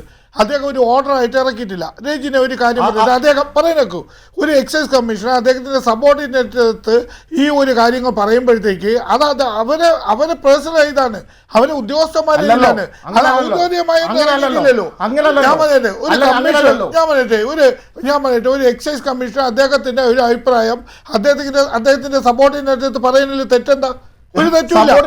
പറയുന്നത് ഒരു മീറ്റിംഗിൽ ഉത്തരവാദിത്തപ്പെട്ട ചീട്ടുകളി ക്ലബിൽ പറഞ്ഞ കാര്യമാണോ ഇവിടെ പറയുന്നത്? ചീട്ടുകളി ക്ലബിലോ അല്ലെങ്കിൽ കവലയിലോ ഇരുന്ന് പറഞ്ഞ കാര്യമാണോ പറയുന്നത്? ഒരു ഡിപ്പാർട്ട്മെന്റിന്റെ ഉത്തരവാദിത്തപ്പെട്ട മീറ്റിംഗിൽ ഉത്തരവാദിത്തപ്പെട്ട ആളുകൾ ഇരിക്കുന്ന മീറ്റിംഗിൽ എക്സൈസ് കമ്മീഷണർ എന്ന് പറയുന്ന ഒരാൾ ഇണിറ്റ് നിന്ന് അഭിപ്രായം പറയുന്നു, അത് മിനിസ്ട്രി രേഖപ്പെടുത്തിയത് മാധ്യമങ്ങൾ വെളിയിൽ കൊണ്ടുവരുന്നു. വെളിയിൽ കൊണ്ടുവന്നു കഴിഞ്ഞ് അത് മണിക്കൂറുകൾ കഴിയുമ്പോൾ ഈ പറയുന്ന മുഖ്യമന്ത്രിയെ തള്ളി പറയുന്നു. എന്ത് ഉത്തരവാദിത്വമാണ്?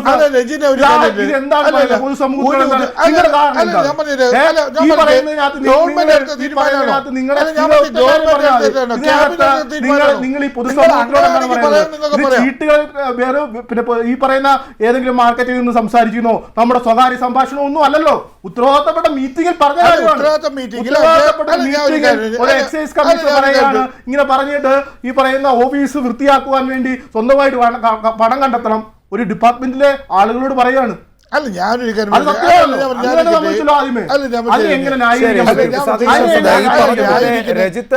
നമ്മൾ ഈ മാധ്യമങ്ങൾ ഇതിലല്ലേ നിങ്ങൾ പറയുന്നത് കേട്ടിട്ട്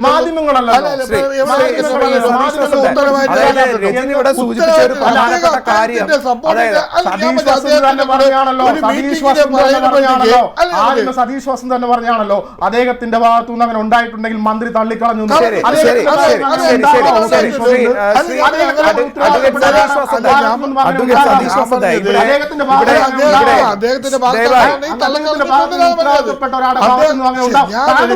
മറുപടി താങ്കളിങ്ങനെ ഒഴിഞ്ഞു മാറി കളിക്കാൻ കൃത്യമായ മറുപടി ഈ പറയുന്ന എക്സൈസ് കമ്മീഷണർ എന്ന് പറയുന്ന പോസ്റ്റ് ഇരിക്കുന്ന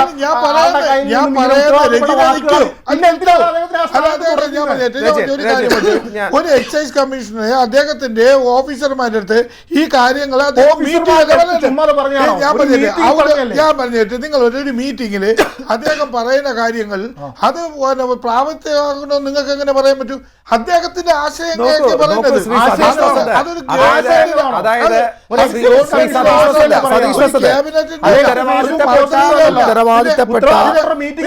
അതെ തീർച്ചയായും അത്തരത്തിൽ തന്നെയാണ്. ഒരു ഉത്തരവാദിത്തപ്പെട്ട ഒരു മീറ്റിംഗിൽ ഈ എക്സൈസിന്റെ തന്നെ തലപ്പത്തിരിക്കുന്ന എക്സൈസ് കമ്മീഷണറുടെ ഭാഗത്തു നിന്നുണ്ടാകുന്ന ഒരു സ്വാഭാവികമായും ശരി സമ്മതിച്ചു.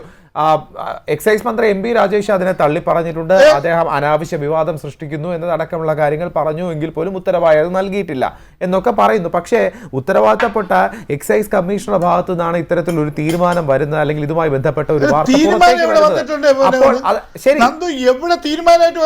ശരി അത്തരത്തിലൊരു വാർത്ത ഞാൻ പറഞ്ഞിട്ട് നിങ്ങൾ ഓഫീസർ, നിങ്ങൾ ഇവിടുത്തെ ഒരു ജയ് ഹിന്ദ് ടിവിയിലെ നിങ്ങളെ MD അദ്ദേഹം ഒരു ആശയം വയ്ക്കുന്നു, ആശയം വയ്ക്കുന്നു. അത് നിങ്ങൾ പറയുന്നത് അത് പ്രാവർത്തികമാക്കാൻ പറ്റില്ല, അത് ഇന്ന കുഴപ്പങ്ങളുണ്ട് എന്ന് പറയുമ്പം അത് അദ്ദേഹം പറയുന്നത് നടപ്പിലാക്കണമെന്ന് പറയുമ്പോഴത്തേക്ക് നിങ്ങളെ ഹെഡ് പറയുന്നത് അത് പറ്റില്ല എന്ന് പറയുന്ന പറയട്ടെ. അത് ആ ഉദ്യോഗസ്ഥൻ ഒരു ഓർഡറായിട്ട് ഇറങ്ങിയെങ്കിൽ നിങ്ങൾക്ക് പറയാം. അങ്ങനെ ഒരു ആൾ പറഞ്ഞിട്ടില്ല. ശരി, അഡ്വക്കേറ്റ് അങ്ങനെയാണെങ്കിൽ അഡ്വക്കേറ്റ് സതീഷ് വസന്ത് അദ്ദേഹത്തെ നിയമം അറിയാവുന്ന, കോടതിയിൽ പോകുന്ന, ഈ നാട്ടിലെ ഭരണത്തെ പറ്റിയും ഭരണഘടനയെ പറ്റിയൊക്കെ അറിയാവുന്ന അദ്ദേഹം ഒരു ഡിപ്പാർട്ട്മെന്റ് ഉത്തരവാദിത്തപ്പെട്ട ഒരാൾ വെളിയിൽ നിന്ന് സംസാരിക്കുന്നതല്ല. ആ ഡിപ്പാർട്ട്മെന്റിന്റെ ഓഫീസ് സംവിധാനത്തിൽ എല്ലാ ആളുകളെയും വെച്ചുകൊണ്ട് സംസാരിച്ച മിനിറ്റ്സ് ബുക്ക് രേഖപ്പെടുത്തിയിട്ട് പോയ ഒരു കാര്യത്തെ പറ്റിയാണ് താങ്കൾ ഇത്ര ലാഘവത്തോട് പറയുന്നത്. താങ്കൾ ഇത്ര ലാഘവത്തോട് പറയുന്നത് അല്ല, നിങ്ങൾ മിനിറ്റ്സ് ബുക്ക് രേഖപ്പെടുത്തി നിങ്ങൾ താങ്കൾ ഇത്ര ലാഘവത്തോട് പറയുന്നത് കിട്ടിയെന്നേ. ഇത്ര ലാഘവത്തോടെ ഈ പറയുന്ന മന്ത്രി തള്ളി പറഞ്ഞാൽ അവിടെ നടന്ന ഒന്നുമില്ല. മന്ത്രി പറയുന്ന അവസാനത്തെ വാക്കാണ് തന്ത്രി പറഞ്ഞാൽ അങ്ങനെയൊന്നുമില്ല എന്ന് പറഞ്ഞ ഉദ്യോഗസ്ഥരെയൊക്കെ എന്തിനു വെച്ചിരിക്കുകയാണ്? അത് ഉത്തരവാദിത്തപ്പെട്ട ഒരു ഉദ്യോഗസ്ഥൻ പറഞ്ഞ കാര്യമാണ് പിന്നെ സതീഷ് വസന്ത് പറയുന്നത്. താങ്കൾ ഇങ്ങനെ ഈ പറയുന്ന ഈ പോരാളി ഷാജിമാൻ ന്യായീകരിക്കുന്ന പോലെ, ഈ ക്യാപ്സൂൾ ന്യായീകരിക്കുന്ന പോലെ ന്യായീകരിക്കല്ലേ? അങ്ങനെ ന്യായീകരിക്കല്ലേ? താങ്കൾ അങ്ങനെ ന്യായീകരിക്കല്ലേ? അത് ന്യായീകരിക്കുന്നത് ശരിയല്ല. താങ്കൾ പറഞ്ഞതിനകത്ത് ഈ പറയുന്ന എക്സൈസ് കമ്മീഷണർ എന്ന് പറയുന്ന ആൾ നിസ്സാരക്കാരനാണോ?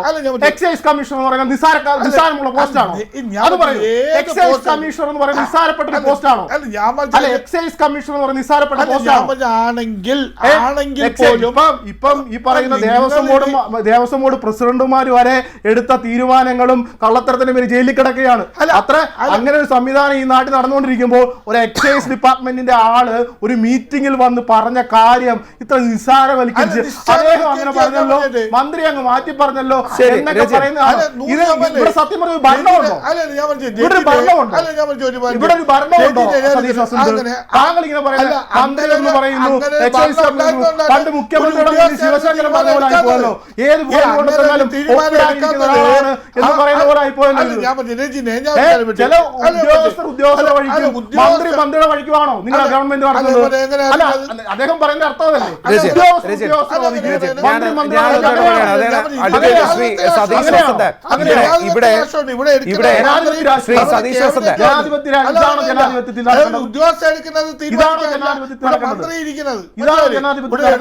സർക്കാരാണ് ഭരിക്കുന്നത്. നിങ്ങൾ മനസ്സിലാക്കണം.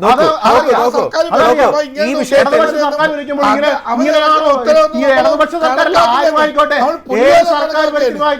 ഇങ്ങനെയാണോ ഉദ്യോഗസ്ഥർ വധിക്ക് തീരുമാനങ്ങൾ എടുക്കുന്നു, കുറച്ചുകൂടെ കഴിയുമ്പോൾ മന്ത്രി അത് നിഷേധിക്കുന്നു, തീർന്നു വിഷയം.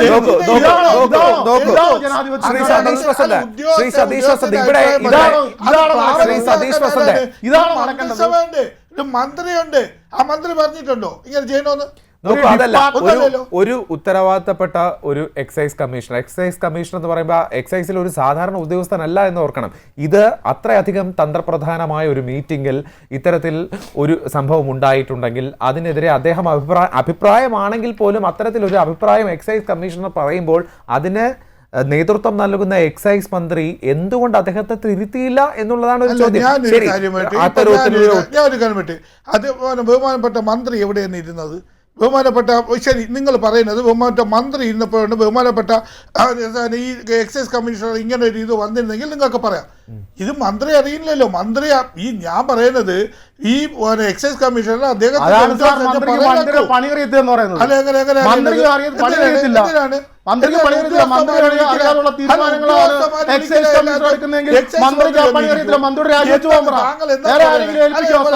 താങ്കൾ എന്താണ്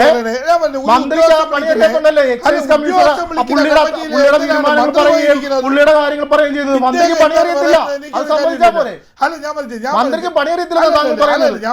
അത് മന്ത്രിക്ക് പണിയെടുക്കാൻ അറിയുന്നതാണ് അദ്ദേഹം എക്സൈസ് വകുപ്പ് മന്ത്രിയായിട്ട് ഇന്നും ഒരു ലാഞ്ചനയില്ലാതിരിക്കുന്നത്. ഈ എക്സൈസ് വകുപ്പ് മന്ത്രിയൊക്കെ ഇരിക്കുമ്പോഴത്തേക്ക് കഴിഞ്ഞ UDF സർക്കാരിന്റെ കാലത്ത് എല്ലാം അഴിമതി കഥകളായിരുന്നു.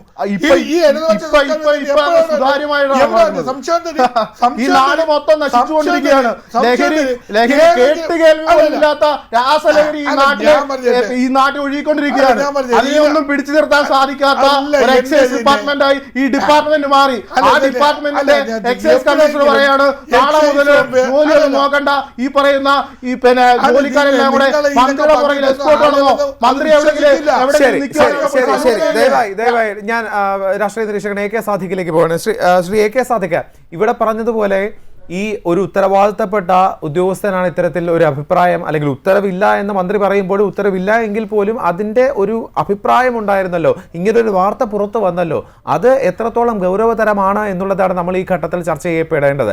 ഒപ്പം തന്നെ ഈ വിഷയവുമായി ബന്ധപ്പെട്ട് മന്ത്രി എം പി രാജേഷ് നടത്തിയ ഒരു പ്രതികരണം, അതായത് ഇതുമായി ബന്ധപ്പെട്ട ഉത്തരവ്, അങ്ങനെ ഒരു ഉത്തരവേ ഇല്ല, അനാവശ്യ വിവാദങ്ങളിലേക്കാണ് കാര്യങ്ങൾ കൊണ്ടുപോകുന്നത്, രാഷ്ട്രീയ ലാക്കാണ് എന്നതടക്കമുള്ള കാര്യങ്ങൾ പറഞ്ഞു. ഒപ്പം തന്നെ അദ്ദേഹം പറഞ്ഞ ഒരു പ്രധാനപ്പെട്ട കാര്യം, ഈ അഴിമതിക്കാർക്കെതിരെ നടപടി സ്വീകരിച്ചിരുന്നു, അതിൻ്റെ ഒരു പ്രതികാരമായിരിക്കാം എന്നുള്ളത്. നമുക്ക് എക്സൈസ് മന്ത്രിക്കെതിരെ പ്രതികാരം നടത്തുന്ന തരത്തിൽ, അല്ലെങ്കിൽ അത്തരത്തിൽ ആ മന്ത്രി ആ ഒരു വാക്ക് പറഞ്ഞതിൻ്റെ പിന്നിലെ കാരണം എന്തെന്നാണ് താങ്കൾ മനസ്സിലാക്കുന്നത്? രാഷ്ട്രീയ പ്രതികാരമാണ്, രാഷ്ട്രീയ ലാക്കാണെന്ന് പറഞ്ഞിരുന്നു. അതിനെ ശ്രീ നന്ദു, കേവലം കേട്ടുകേഴ്വിയുടെ അടിസ്ഥാനത്തിലൊന്നും മാധ്യമ സുഹൃത്തുക്കൾ അങ്ങനെയൊന്നും വാർത്ത കൊടുക്കില്ല. കുറേയേറെ വിശ്വസനീയമായ, ഇപ്പോൾ ഒരു ഉത്തരവ് ഇറങ്ങിയാലേ വിശ്വസിക്കൂ എന്ന് വിചാരിച്ചാൽ മാധ്യമ പ്രവർത്തനം നടത്താൻ ഒക്കില്ല. ഇപ്പോൾ ഒരു ഇലക്ഷൻ വരുമ്പോൾ തന്നെ ഒരു സ്ഥാനാർത്ഥി ഇന്നാരാകാൻ സാധ്യത എന്നാണ് പറയുന്നത്, അല്ലാതെ അവർ ഡിക്ലെയർ ചെയ്തിട്ട് പിന്നെ പറയണ്ടല്ലോ, എല്ലാവർക്കും അറിയാമല്ലോ. അപ്പം മുന്നേ കൂട്ടി ഈ കാലാവസ്ഥാ നിരീക്ഷണക്കാർ മഴ പെയ്യും എന്ന് മഴ പെയ്തിട്ട് പിന്നെ പറയേണ്ട കാര്യമില്ല. ആ രാഷ്ട്രീയ നിരീക്ഷകരും മാധ്യമ സുഹൃത്തുക്കളുടെയും ജോലി സംഭവിക്കാൻ പോകുന്നത് അല്പം മുന്നേ കൂട്ടി സത്യസന്ധമായി അറിയിക്കുക എന്നുള്ളതാണ്. അതാണല്ലോ എത്രയോ വർഷങ്ങളായി മാധ്യമ പ്രവർത്തനം എന്ന് പറയുന്നത്.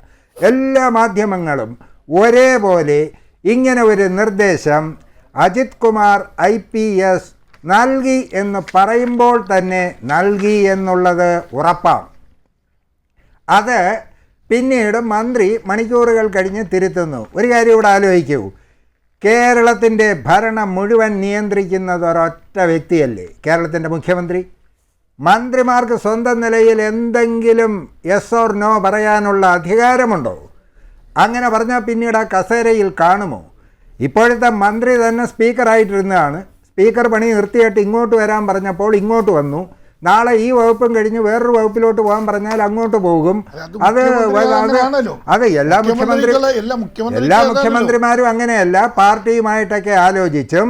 പണ്ട് VS അച്യുതാനന്ദൻ മുഖ്യമന്ത്രിയായിരിക്കുമ്പോൾ പാർട്ടി തീരുമാനം വന്നിട്ടാണ് പിന്നീടാണ് ഗവൺമെൻറ്. അതിനെക്കുറിച്ച് നമ്മൾ ചർച്ച ചെയ്യണ്ട. അത് ആ പാർട്ടിക്കാർ പോലും പറയും VSൻ്റെ കാലത്തെ പാർട്ടിയൊന്നുമല്ല ഈ പാർട്ടിയൊന്നും. അത് പോട്ടെ, അതല്ല വിഷയം. ഇവിടെ അപ്പോൾ മുഖ്യമന്ത്രി എന്ന് പറയുന്ന മുഖ്യമന്ത്രിയുടെ പത്രഭാഷയിൽ പറഞ്ഞാൽ മാനസപുത്രനായിട്ടാണ് ശ്രീ അജിത് കുമാർ എന്ന ഓഫീസറെ കേരളത്തിലെ ഓഫീസർമാരും ജനവും മാധ്യമങ്ങളും എല്ലാവരും കാണുന്നത്. തർക്കമുണ്ടോ? കാരണം അദ്ദേഹത്തിനെതിരെ വന്ന എന്തെല്ലാം ആരോപണങ്ങൾ, സ്വത്തിൽ വരവിൽ കവിഞ്ഞ സ്വത്തുണ്ടെന്നുള്ള ഭയൽ വിജിലൻസുകാർ നേരെ വിജിലൻസിൻ്റെ കോടതി കൊടുക്കേണ്ടതിന് പകരം ആ ഫയലെടുത്ത് കൊടുത്തത് ആർക്കാം? ആഭ്യന്തര മുഖ്യമന്ത്രിക്ക്. ആ മന്ത്രി ഇതിനകത്ത് കഴമ്പൊന്നും ഇല്ലയെന്നും പറഞ്ഞ് അടിയിൽ ഒരു ഒപ്പ് വിട്ട് അത് ക്ലോസ് ചെയ്ത് കൊടുത്തു. അത്ര മാനസപുത്രനാണ്. ഈ പണി ചെയ്യുമെന്നറിയാവുന്ന കൊണ്ടാണ് നമ്മളുടെ ശബരിമല സ്വർണ്ണക്കൊള്ളയുടെ കാര്യത്തിൽ ആ ഡിവിഷൻ ബെഞ്ച് പറഞ്ഞത്, നിങ്ങൾ SIT ഒരൊറ്റ റിപ്പോർട്ട് മുഖ്യമന്ത്രിക്ക് കൊടുക്കണ്ട, സീൽഡ് കവറിനകത്തിട്ട് ഇങ്ങ് തരാൻ പറഞ്ഞത് ഈ അനുഭവത്തിൻ്റെ വെളിച്ചത്തിലാണ്. ഇതൊക്കെ നമ്മൾ കൂട്ടി വായിക്കുമ്പോൾ ആ ഉദ്യോഗസ്ഥൻ അവിടെ അത് പറഞ്ഞു എന്നുള്ളതിനൊരു സംശയവുമില്ല. അങ്ങനെ പറയാനുള്ള അധികാരം ആ ഓഫീസർക്കുണ്ട്. ഒരു പക്ഷേ അദ്ദേഹം അത് ഈ മന്ത്രിക്ക് വേണ്ടി വന്നാൽ ഇദ്ദേഹത്തോട് സ്നേഹമുണ്ടാകട്ടെ, അല്ലെങ്കിൽ മന്ത്രിമാർ തന്നെ ചിലപ്പോൾ ഉദ്യോഗസ്ഥരെടുക്ക പറയും എനിക്കത് പറയാൻ പറ്റില്ല, അപ്പം നിങ്ങളതൊന്ന് സംഘടിപ്പിച്ച് തരണേ. അതൊക്കെ അന്തർധാരയാണ്, അത് അവർക്ക് തമ്മിലേ അറിയാവൂ. അത് എന്തായാലും ഒരു കാര്യമുണ്ട്, ഇത് വലിയ വിവാദവും വാർത്തയുമായി ഇത് അനുവദിക്കാൻ പറ്റാത്തതാണ് എന്ന് സേനയിൽ നിന്ന് തന്നെ, ഉന്നത ഉദ്യോഗസ്ഥരിൽ നിന്ന് തന്നെ ഒരു അഭിപ്രായമുണ്ടായതിൻ്റെ പേരിൽ മാത്രമാണ് ഇതിനി നാളുകളിൽ ഇത് അല്ലെങ്കിൽ ഇതിനോടകം നമ്മൾക്കതിൻ്റെ ഉത്തരവ് കയ്യിൽ കിട്ടുമായിരുന്നു. അതുകൊണ്ട് ഇങ്ങനെ ഒരു സംഭവമേ ഉണ്ടായിട്ടില്ല എന്നൊക്കെ പറയുന്നതിനകത്ത് ഒരർത്ഥവുമില്ല. ഇങ്ങനെ സംഭവിച്ചിട്ടുണ്ട്. ഇനി നോക്കൂ, ഇതങ്ങോട്ട് ആവർത്തിച്ചിട്ട് ഓരോ വകുപ്പ് മന്ത്രിയും ഇതേപോലെ വരുമ്പോൾ ആ വകുപ്പിലെ മുഴുവൻ പേരും ഒന്നുകിൽ ഇപ്പോൾ എസ്കോർട്ടായിട്ട് പോകണമെന്നുണ്ടെങ്കിൽ യൂണിഫോം വേണം, സ്വന്തം നിലയിലൊക്കെ വാഹനം വേണം, അങ്ങനെയൊക്കെ ഉള്ളത് വേണം. ഇതല്ലാത്ത മന്ത്രിമാരുണ്ടല്ലോ. നാളെ ആരോഗ്യവകുപ്പ് മന്ത്രി വരുമ്പോൾ മെഡിക്കൽ കോളേജിലെ ഡോക്ടർമാരെല്ലാം കൂടെ പോകണമെന്നൊക്കെയുള്ള ഉത്തരവ് വന്നാലുള്ള സ്ഥിതി ഒന്ന് ആലോചിച്ച് നോക്കൂ. അപ്പോൾ ഇവിടെ വരുന്ന വിഷയങ്ങൾ എന്താ? ഭരിക്കാൻ കിട്ടിയ അവസരം മര്യാദയ്ക്ക് ശ്രീ ഉമ്മൻചാണ്ടിയെ പോലെ ജനങ്ങളിലേക്ക് അങ്ങോട്ട് ചെന്ന് നിന്ന് ഈ വാഹന വ്യൂഹമൊന്നും ഇല്ലാതെ ഒരു സുരക്ഷയും ഇല്ലാതെ 24 മണിക്കൂറും അവരുടെ പ്രശ്നങ്ങൾ കേട്ട് പരിഹരിച്ച് കൊടുക്കുന്നതിന് പകരം ഇപ്പോഴത്തെ ഗവൺമെൻറ് എന്താ ചെയ്യുന്ന? എല്ലാം കേന്ദ്രത്തിൻ്റെ PM ശ്രീയുടെ ബദലായി എല്ലാത്തിനും CM ശ്രീ. പുതിയ ഒരു പദ്ധതി ഇറങ്ങിയിരിക്കുന്നു. എന്താ? CM's kids scholarship. ആ വിദ്യാഭ്യാസ വകുപ്പ് മന്ത്രി എങ്ങാണോ അത് പറയാൻ ശ്രമിച്ച് വല്ല സ്ട്രോക്കോ അത്യാഹിതമോ വന്നാൽ നമ്മളാരും ഉത്തരവാദിയല്ല. ഇങ്ങനത്തെ കടിച്ചാൽ പൊട്ടാത്ത വാക്കൊക്കെ ഇട്ടാൽ അദ്ദേഹത്തിന് അത് താങ്ങാൻ പറ്റില്ല. എന്നിട്ട് 30 ചോദ്യം, 5 ലക്ഷം രൂപ ഉത്തരം പറയുന്നതിന് ഉടൻ പണം, കോടീശ്വരൻ എന്നൊക്കെയുള്ള പരിപാടി പോലെ ഒരു ഗവൺമെൻറ് ഇറങ്ങാൻ മണിക്കൂറുകൾ മാത്രം ബാക്കി നിൽക്കേ 40 ദിവസം പോലും കഴിയുന്നതിന് മുമ്പ് ഇവിടെ തെരഞ്ഞെടുപ്പ് വിജ്ഞാപനം വരും. 2021 തെരഞ്ഞെടുപ്പ് വിജ്ഞാപനം വന്നത് ഫെബ്രുവരി 26-നാണ്. ഈ പ്രാവശ്യവും ഫെബ്രുവരി 26-ന് വിജ്ഞാപനം വരുമെങ്കിൽ ഇനി എത്ര ദിവസമുണ്ട്? നാളെ 16, 30, 10, 40 ദിവസം. 40 ദിവസം കഴിയുമ്പോൾ തെരഞ്ഞെടുപ്പ് പ്രഖ്യാപിക്കുന്ന ഒരു സംസ്ഥാനത്തിൻ്റെ ഒരു മുഖ്യമന്ത്രിയുടെ പേരിലുള്ള സ്കോളർഷിപ്പിന് 30 ചോദ്യം. ഈ ചോദ്യത്തിൻ്റെ എല്ലാം ഉത്തരം ഒന്ന് തന്നെയാണ് പിണറായി വിജയൻ. അതുകൊണ്ട് ഓപ്ഷൻ ഉണ്ടെങ്കിൽ ABCDയിൽ എവിടെയെങ്കിലും PSC പരീക്ഷ എഴുതാൻ പോകുന്ന ഒരുപാട് പേര് ഇത് എഴുതാൻ പോകുന്നു. എന്നോട് ചോദിച്ചവരുടെയൊക്കെ ഞാൻ പറഞ്ഞു, ഏത് ചോദ്യം ഉണ്ടെങ്കിലും പിണറായി വിജയൻ എന്നുള്ളത് AO BO CO DO കറുപ്പിച്ചു കൊടുത്തേരെ 30 ഉത്തരവും കൃത്യമായി. നാണമില്ലേ? രാജാക്കന്മാർ പോലും ഒരു പരിധിക്കപ്പുറം മണിയടിക്കുകയോ ഒക്കെ ചെയ്തു കഴിഞ്ഞാൽ അവൻ്റെ തല വിട്ടും. ഇവിടെ മത്സരിച്ച് വകുപ്പിലെ IAS-ഉം IPS-ഉം അതുപോലെയുള്ള ഉദ്യോഗസ്ഥർ ഓരോ പദ്ധതികൾ കൊണ്ടുപോയി കൊടുക്കുമ്പോൾ ഇവിടെ ആ വിദ്യാഭ്യാസ മേഖലയിൽ തന്നെയുള്ള നോക്കൂ, വിദ്യാഭ്യാസ മേഖലയിലാണ് ഏറ്റവും കൂടുതൽ കൊണ്ടുവച്ചിരിക്കുന്നത്. LSS USS സ്കോളർഷിപ്പ് 1969 ഞാൻ എഴുതിയ പരീക്ഷയാണ് ഈ LSS, ലോവർ സെക്കൻഡറി സ്കോളർഷിപ്പ്. 1000 രൂപ, അന്ന് 1000 ഒന്നുമില്ല. അതിൻ്റെ പേര് മാറ്റി CM's കിഡ്സ് സ്കോളർഷിപ്പ്. ആ പേര് മാറ്റിയിരിക്കുക. ആ സ്കോളർഷിപ്പ് കിട്ടിയ ജയിച്ച പാസ്സായ കുട്ടികൾക്ക് 3 വർഷം കൊണ്ട് വർഷത്തിൽ 1000 രൂപ കിട്ടുന്നില്ല. ആ രൂപ കൊടുക്കാതെയാണ് ഈ പദ്ധതി കൊണ്ടുവച്ചിരിക്കുന്നത്. വിദ്യാഭ്യാസ വകുപ്പ് മന്ത്രി എന്തെല്ലാം പദ്ധതികൾ കൊണ്ടുവന്നിരിക്കുന്നു. പഠിച്ചുകൊണ്ടിരുന്ന കാലത്ത് എല്ലാ വർഷവും പിൻബെഞ്ച് സംവരണം ചെയ്ത് കിട്ടിയതിൻ്റെ പാവഭാരം മാറ്റാൻ വേണ്ടി അദ്ദേഹം പുതിയ ഉത്തരവിറക്കിയിരിക്കുക. പിൻബെഞ്ചില്ല, പിന്നെയോ എല്ലാവരും വട്ടത്തിലിരിക്കണം. വട്ടത്തിലിരുന്ന് വട്ടം ചുറ്റിക്കുന്ന വട്ട് പരിപാടി ഉൾപ്പെടെ കൊണ്ടുവന്നു. നടപ്പിലായോ? രാവിലെയും വൈകിട്ടും 15 മിനിറ്റ് വെച്ച് പുതിയതായി പഠന സമയം കൂട്ടുമെന്ന് പറഞ്ഞു. വീണ്ടും ജെൻഡർ ഡിസ്ക്രിമിനേഷൻ, ലിംഗവ്യത്യാസമില്ലാതെ ആണിനും പെണ്ണിനും ഒരേ വേഷമെന്ന് പറഞ്ഞു. നടന്നില്ല. സൂംബ ഡാൻസ് കൊണ്ടുവരുമെന്ന് പറഞ്ഞിട്ട് ആകെ കണ്ടത് കഴിഞ്ഞ ദിവസം വീണ ജോർജും ശൈല ടീച്ചറൂടെ എവിടെയോ സൂംബ ഡാൻസ് കളിക്കുന്ന കണ്ടു. സ്കൂളിലെങ്ങും അത് വന്നില്ല. എന്തെല്ലാം പദ്ധതികൾ! ആൺകുട്ടികളെയും പെൺകുട്ടികളെയും കൂടെ ഇടകലർത്തി ഇരുത്തി നാണം മാറ്റിക്കുന്ന പദ്ധതി. ശിവൻകുട്ടി എന്ന മന്ത്രിയുടെ UDF-ൻ്റെ ഭരണപരിഷ്കാരങ്ങളാണ്. ഈ MR അജിത് കുമാറിനെ പോലെ ഓരോ ഉദ്യോഗസ്ഥർ DPI-യും DGE-യും പോലെയുള്ള ഈ IAS ഉദ്യോഗസ്ഥർ എഴുതി കൊടുത്ത പദ്ധതികളാണ്. ഒരെണ്ണം നടന്നു. കേരളയിൽ വരും കേട്ടോ, എത്രയോ വർഷം കൊണ്ട് കേൾക്കുന്നു, വന്നോ? അപ്പോൾ നടപ്പിലാക്കാൻ കഴിയാത്ത മനോഹരമായ, കേൾക്കാൻ സുഖമുള്ളതും ഒരിക്കലും നടപ്പിലാക്കാൻ പറ്റാത്ത ഇത്തരത്തിലുള്ള ഭ്രാന്തൻ പദ്ധതികളുടെ ഭാഗം പോലെ ഈ IPS-കാരനും പഴയ IAS-കാരനാണെന്നുള്ള പോലീസിലാണെന്നുള്ള ഓർമ്മയിലാണ് ഒരു പക്ഷേ അദ്ദേഹം എക്സൈസിലേക്ക് മാറിയതുപോലും ഇപ്പോഴത്തെ സാഹചര്യത്തിൽ ഓർമ്മ നിൽക്കാനുള്ള സാധ്യത ഇല്ലാത്തത് കൊണ്ടായിരിക്കാം അദ്ദേഹം കയറി ഇത് പറഞ്ഞത്. വേറൊരു കാര്യം കൂടിയുണ്ട്. ഈ എക്സൈസുകാരി എസ്കോർട്ട് പോകണമെന്ന് പറഞ്ഞത് നമ്മുടെ ലാ ആൻഡ് ഓർഡറിൻ്റെ DGP-ക്കും അവരുടെ സേനയ്ക്കും ഇത് ഇഷ്ടപ്പെട്ടിട്ടില്ല. കാരണം അവരുടെ ചാൻസ് ചിലപ്പം പോകും. നാളെ വേണമെങ്കിൽ എക്സൈസുകാർ പോലീസിന് പകരം മുഖ്യമന്ത്രിക്കും അകമ്പടി പോകാമെന്നൊക്കെ തോന്നിപ്പോകും. അതുകൊണ്ട് വകുപ്പുകൾ തമ്മിലുള്ള വിഷയം, ഉദ്യോഗസ്ഥർ തമ്മിലുള്ള വിഷയം, ഇതെല്ലാം ഈ വാർത്ത പുറത്തു വരുന്നതിനിടയാക്കി. അത് നന്നായി. അതുകൊണ്ട് ഏറ്റവും വേഗത്തിൽ എങ്കിലും ഇത് പിൻവലിച്ചത് വളരെ നല്ലതാണ്. അതിന് കാരണക്കാരാക്കിയത് മാധ്യമങ്ങളാണ്. ആ മാധ്യമ സൃഷ്ടി ഒറ്റ വരി കൂടി. ഈ മന്ത്രിമാർക്കൊക്കെ അവരുടെ വിഷയം വരുമ്പോൾ മേല് പൊള്ളും, വേറെ ആരുടെയെങ്കിലും കാര്യമാണെ ആഘോഷിക്കും. ഈ സോണിയാഗാന്ധിയുമായി ഉണ്ണികൃഷ്ണൻ പോയിട്ട് ആ ഡൽഹിയിൽ എങ്ങാണ്ട് എത്രയോ വർഷങ്ങൾക്ക് മുമ്പ് നിന്നതിന് ഈ മന്ത്രിമാരിൽ പലരും പറഞ്ഞ എന്തുവാ, അങ്ങോട്ട് പോയി അന്വേഷിക്കണമെന്ന്. അന്നേരമൊന്നും ഇവർക്ക് വേദനയില്ല.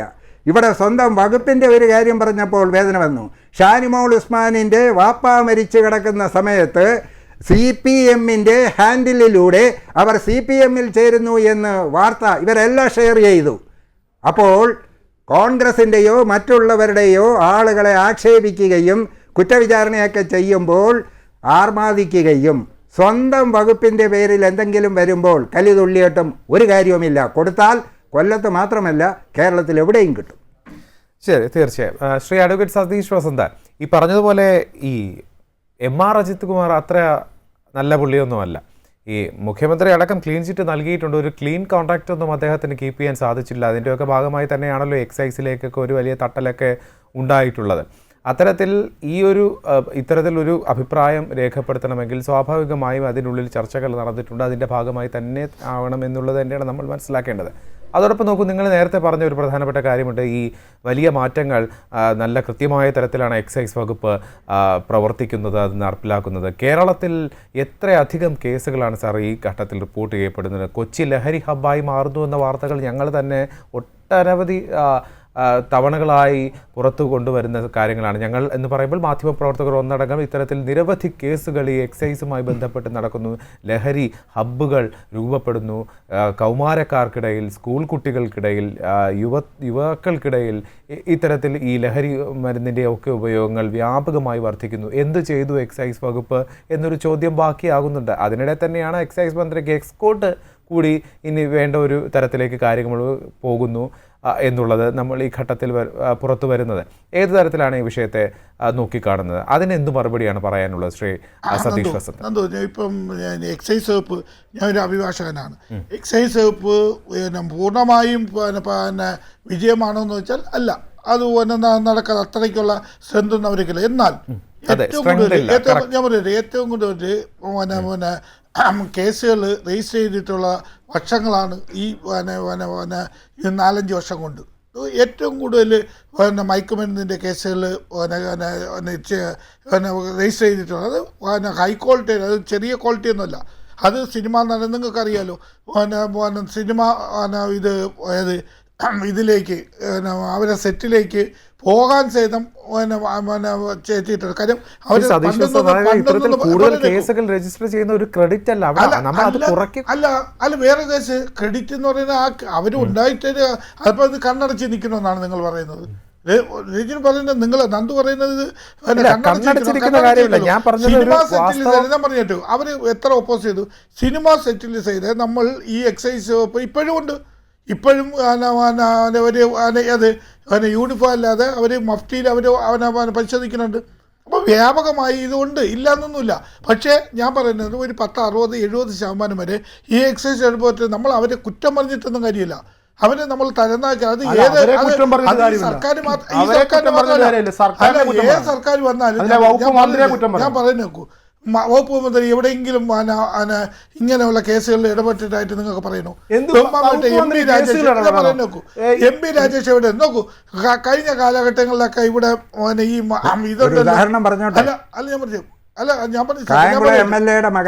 അല്ല ഞാൻ പറയട്ടെ അദ്ദേഹം എന്താണ് പറഞ്ഞത്? അദ്ദേഹം ആ കൂട്ടുകാരുടെ ഇതെന്ന് പറഞ്ഞുകൊണ്ട് നിങ്ങൾ പറയുന്നത് കായംകുളം ഇത് എന്താ സംഭവിച്ചതെന്ന് പിന്നെ മനസ്സിലായില്ല. ഞാൻ പറഞ്ഞിട്ട് അത് ഞാൻ പറഞ്ഞിട്ട് ഇത് ഇപ്പം നിങ്ങൾ പരിശോധിക്കൂ. വ്യാജമദ്യം എവിടെയെങ്കിലും സുലഭമായി എവിടെയെങ്കിലും ഉണ്ടാകും നിങ്ങൾ നോക്കൂ. വ്യാജമദ്യം വ്യാജമദ്യത്തിന്റെ കാര്യമാണോ നമ്മൾ സംസാരിക്കുന്നത്? ഈ കേരള നാട്ടിൽ മുഴുവനും കേന്ദ്രമായി മാറി. ഒരു ചർച്ചയിൽ ലാഘവത്തോടു കൂടിയാണ് ഇങ്ങനെ ഒരു വിഷയത്തെ പറ്റി സംസാരിക്കുന്നത്. സമയം നിങ്ങൾ എടുക്കാതെ അല്ല, ഞാൻ സംസാരിച്ചു. മൂന്നൊരു ഒരാള് അല്ല, ഞാൻ സംസാരിച്ചു. പറയുന്നത്. നിങ്ങൾ മൂന്നുപേരും LDF-നെതിരായിട്ടാണ് പറയുന്നത്. ഈ LDF-ന്റെ കാര്യം പറയാൻ വേണ്ടി ഞാൻ ഒറ്റയ്ക്കേ ഉള്ളൂ. അപ്പൊ നിങ്ങൾ മൂന്നുപേരും പറയുന്നത് ഒറ്റ ഇതാണ്. അപ്പൊ നിങ്ങളെ കൗണ്ടർ ചെയ്യുന്നെങ്കിൽ എനിക്ക് സമയം തരൂ. അങ്ങനെയല്ല, അത് ശരിയല്ലല്ലോ. ഞാൻ പറഞ്ഞിട്ട് നിങ്ങൾക്ക് അതിനെ കൗണ്ടർ ചെയ്യാം. അപ്പൊ ഞാൻ പറയുന്നത് ഒരു കാരണവശാലും അജിത്തിനെയോ അല്ലെങ്കിൽ അജിത്ത് ചെയ്യുന്ന എല്ലാ കാര്യങ്ങളൊന്നും നമ്മളൊന്നുമല്ല. ഒരു എക്സൈസ് കമ്മീഷണർ പറഞ്ഞിട്ടുണ്ടെങ്കിൽ അതിനെ അഡാപ്റ്റ് ചെയ്യേണ്ടത് ഗവൺമെന്റാണ് അല്ലെങ്കിൽ മന്ത്രിയാണ്. ആ മന്ത്രി അതിനെ തിരസ്കരിച്ചിരിക്കുന്നു. അപ്പൊ ആ സബ്ജക്റ്റേ അവിടെ തീർന്നിട്ടുണ്ട്. ആ സബ്ജക്റ്റ് തന്നെ കാര്യം എന്ന് വെച്ചാൽ ഒരു ഉദ്യോഗസ്ഥൻ ഇങ്ങനെ എടുക്കുമ്പോഴത്തേക്ക് മന്ത്രി എടുത്ത് ചോദിച്ചിട്ടാണ് ഇതൊക്കെ എടുക്കുന്നത് അല്ലല്ലോ. അപ്പം അദ്ദേഹം പറയുന്ന കാര്യങ്ങൾ മന്ത്രി അക്സെപ്റ്റ് ചെയ്യണ്ടേ? അത് ഓർഡറായിട്ട് ഇറങ്ങണ്ടേ? ആ ഓർഡറായിട്ടൊന്നും ഇറങ്ങിയിട്ടില്ലല്ലോ. ഞാനിത് പറയുന്നത് എക്സൈസ് വകുപ്പിനെ നിങ്ങൾ അങ്ങനെ അടച്ചാക്ഷേപിക്കല്ലേ. അവർ സന്നദ്ധനായതുകൊണ്ടാണ് ഇവിടെ വലിയ അപകടം ഇല്ലാതെ പോയിക്കൊണ്ടിരിക്കുന്നത്. മറ്റ് സംസ്ഥാനങ്ങൾ ഇങ്ങനെയാണോ? മറ്റു പല സംസ്ഥാനങ്ങളിലാണോ കൈക്കൂലിയും ഇതുമായിട്ടല്ലേ നടക്കുന്നത്?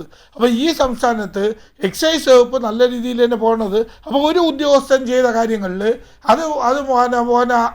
അതിൻ്റെ കൂട്ടെന്ന് വെച്ചാൽ ആ സേന മുഴുവൻ നമ്മൾ കുറ്റം പറഞ്ഞുകൊണ്ട് പോവല്ലേ എന്ന് മാത്രമേ എനിക്ക് ഈ അവസരത്തിൽ പറയാം. ശരി, ഈ അകമ്പടി സേവയിലേക്ക് വന്നു കഴിഞ്ഞാൽ നമുക്കറിയാം കേരളത്തിൽ ഒരു മുഖ്യമന്ത്രിയും സ്വീകരിക്കാത്ത തരത്തിലുള്ള അത്രയധികം സുരക്ഷാ ക്രമീകരണങ്ങളും അകമ്പടി വാഹനങ്ങളുമായി സഞ്ചരിക്കുന്ന ഒരേ ഒരു മുഖ്യമന്ത്രി സഖാവ് പിണറായി വിജയനാണ് എന്ന കാര്യത്തിൽ സംശയമില്ലല്ലോ. ഒരു മുഖ്യമന്ത്രി പറഞ്ഞു നിങ്ങൾ ബാക്കിയുള്ള മുഖ്യമന്ത്രിയാണ് അത്തരത്തിൽ വലിയ അകമ്പടിയോടുകൂടി സഞ്ചരിച്ചത്. അവിടെ മുഖ്യമന്ത്രിക്ക് അത് ചെയ്യാമെങ്കിൽ സ്വാഭാവികമായും മന്ത്രി എന്ന നിലയിൽ എം പി രാജേഷിന് തോന്നിയിട്ടുണ്ടെങ്കിൽ തെറ്റൊന്നും പറയാനാവില്ല. അദ്ദേഹത്തിന് അത്രയും സുരക്ഷിത കൊടുത്തിട്ടുണ്ടെങ്കിൽ അത്രയും അദ്ദേഹത്തിനുള്ള ജനങ്ങൾക്കൊപ്പം നിന്ന് പ്രവർത്തിക്കാൻ ചില മന്ത്രിമാർക്ക് അങ്ങനെ കൊടുത്തിട്ടുണ്ടെങ്കിൽ അത് എന്തെങ്കിലും കാരണം കാണുമായിരിക്കും. ബഹുമാനപ്പെട്ട മുഖ്യമന്ത്രിക്ക് അങ്ങനെ കൊടുത്തിട്ടുണ്ടെങ്കിൽ അതിൻ്റെതായ ഇസറ്റ് കാറ്റഗറിയിലുള്ള പോലത്തെ ഒരു സുരക്ഷാ കവചം കൊടുത്തിട്ടുണ്ടെങ്കിൽ അത് എന്തെങ്കിലും അത് എല്ലാ കാര്യങ്ങളും നമുക്ക് നാട്ടുകാരത്തെ വിളിച്ച് പറയാൻ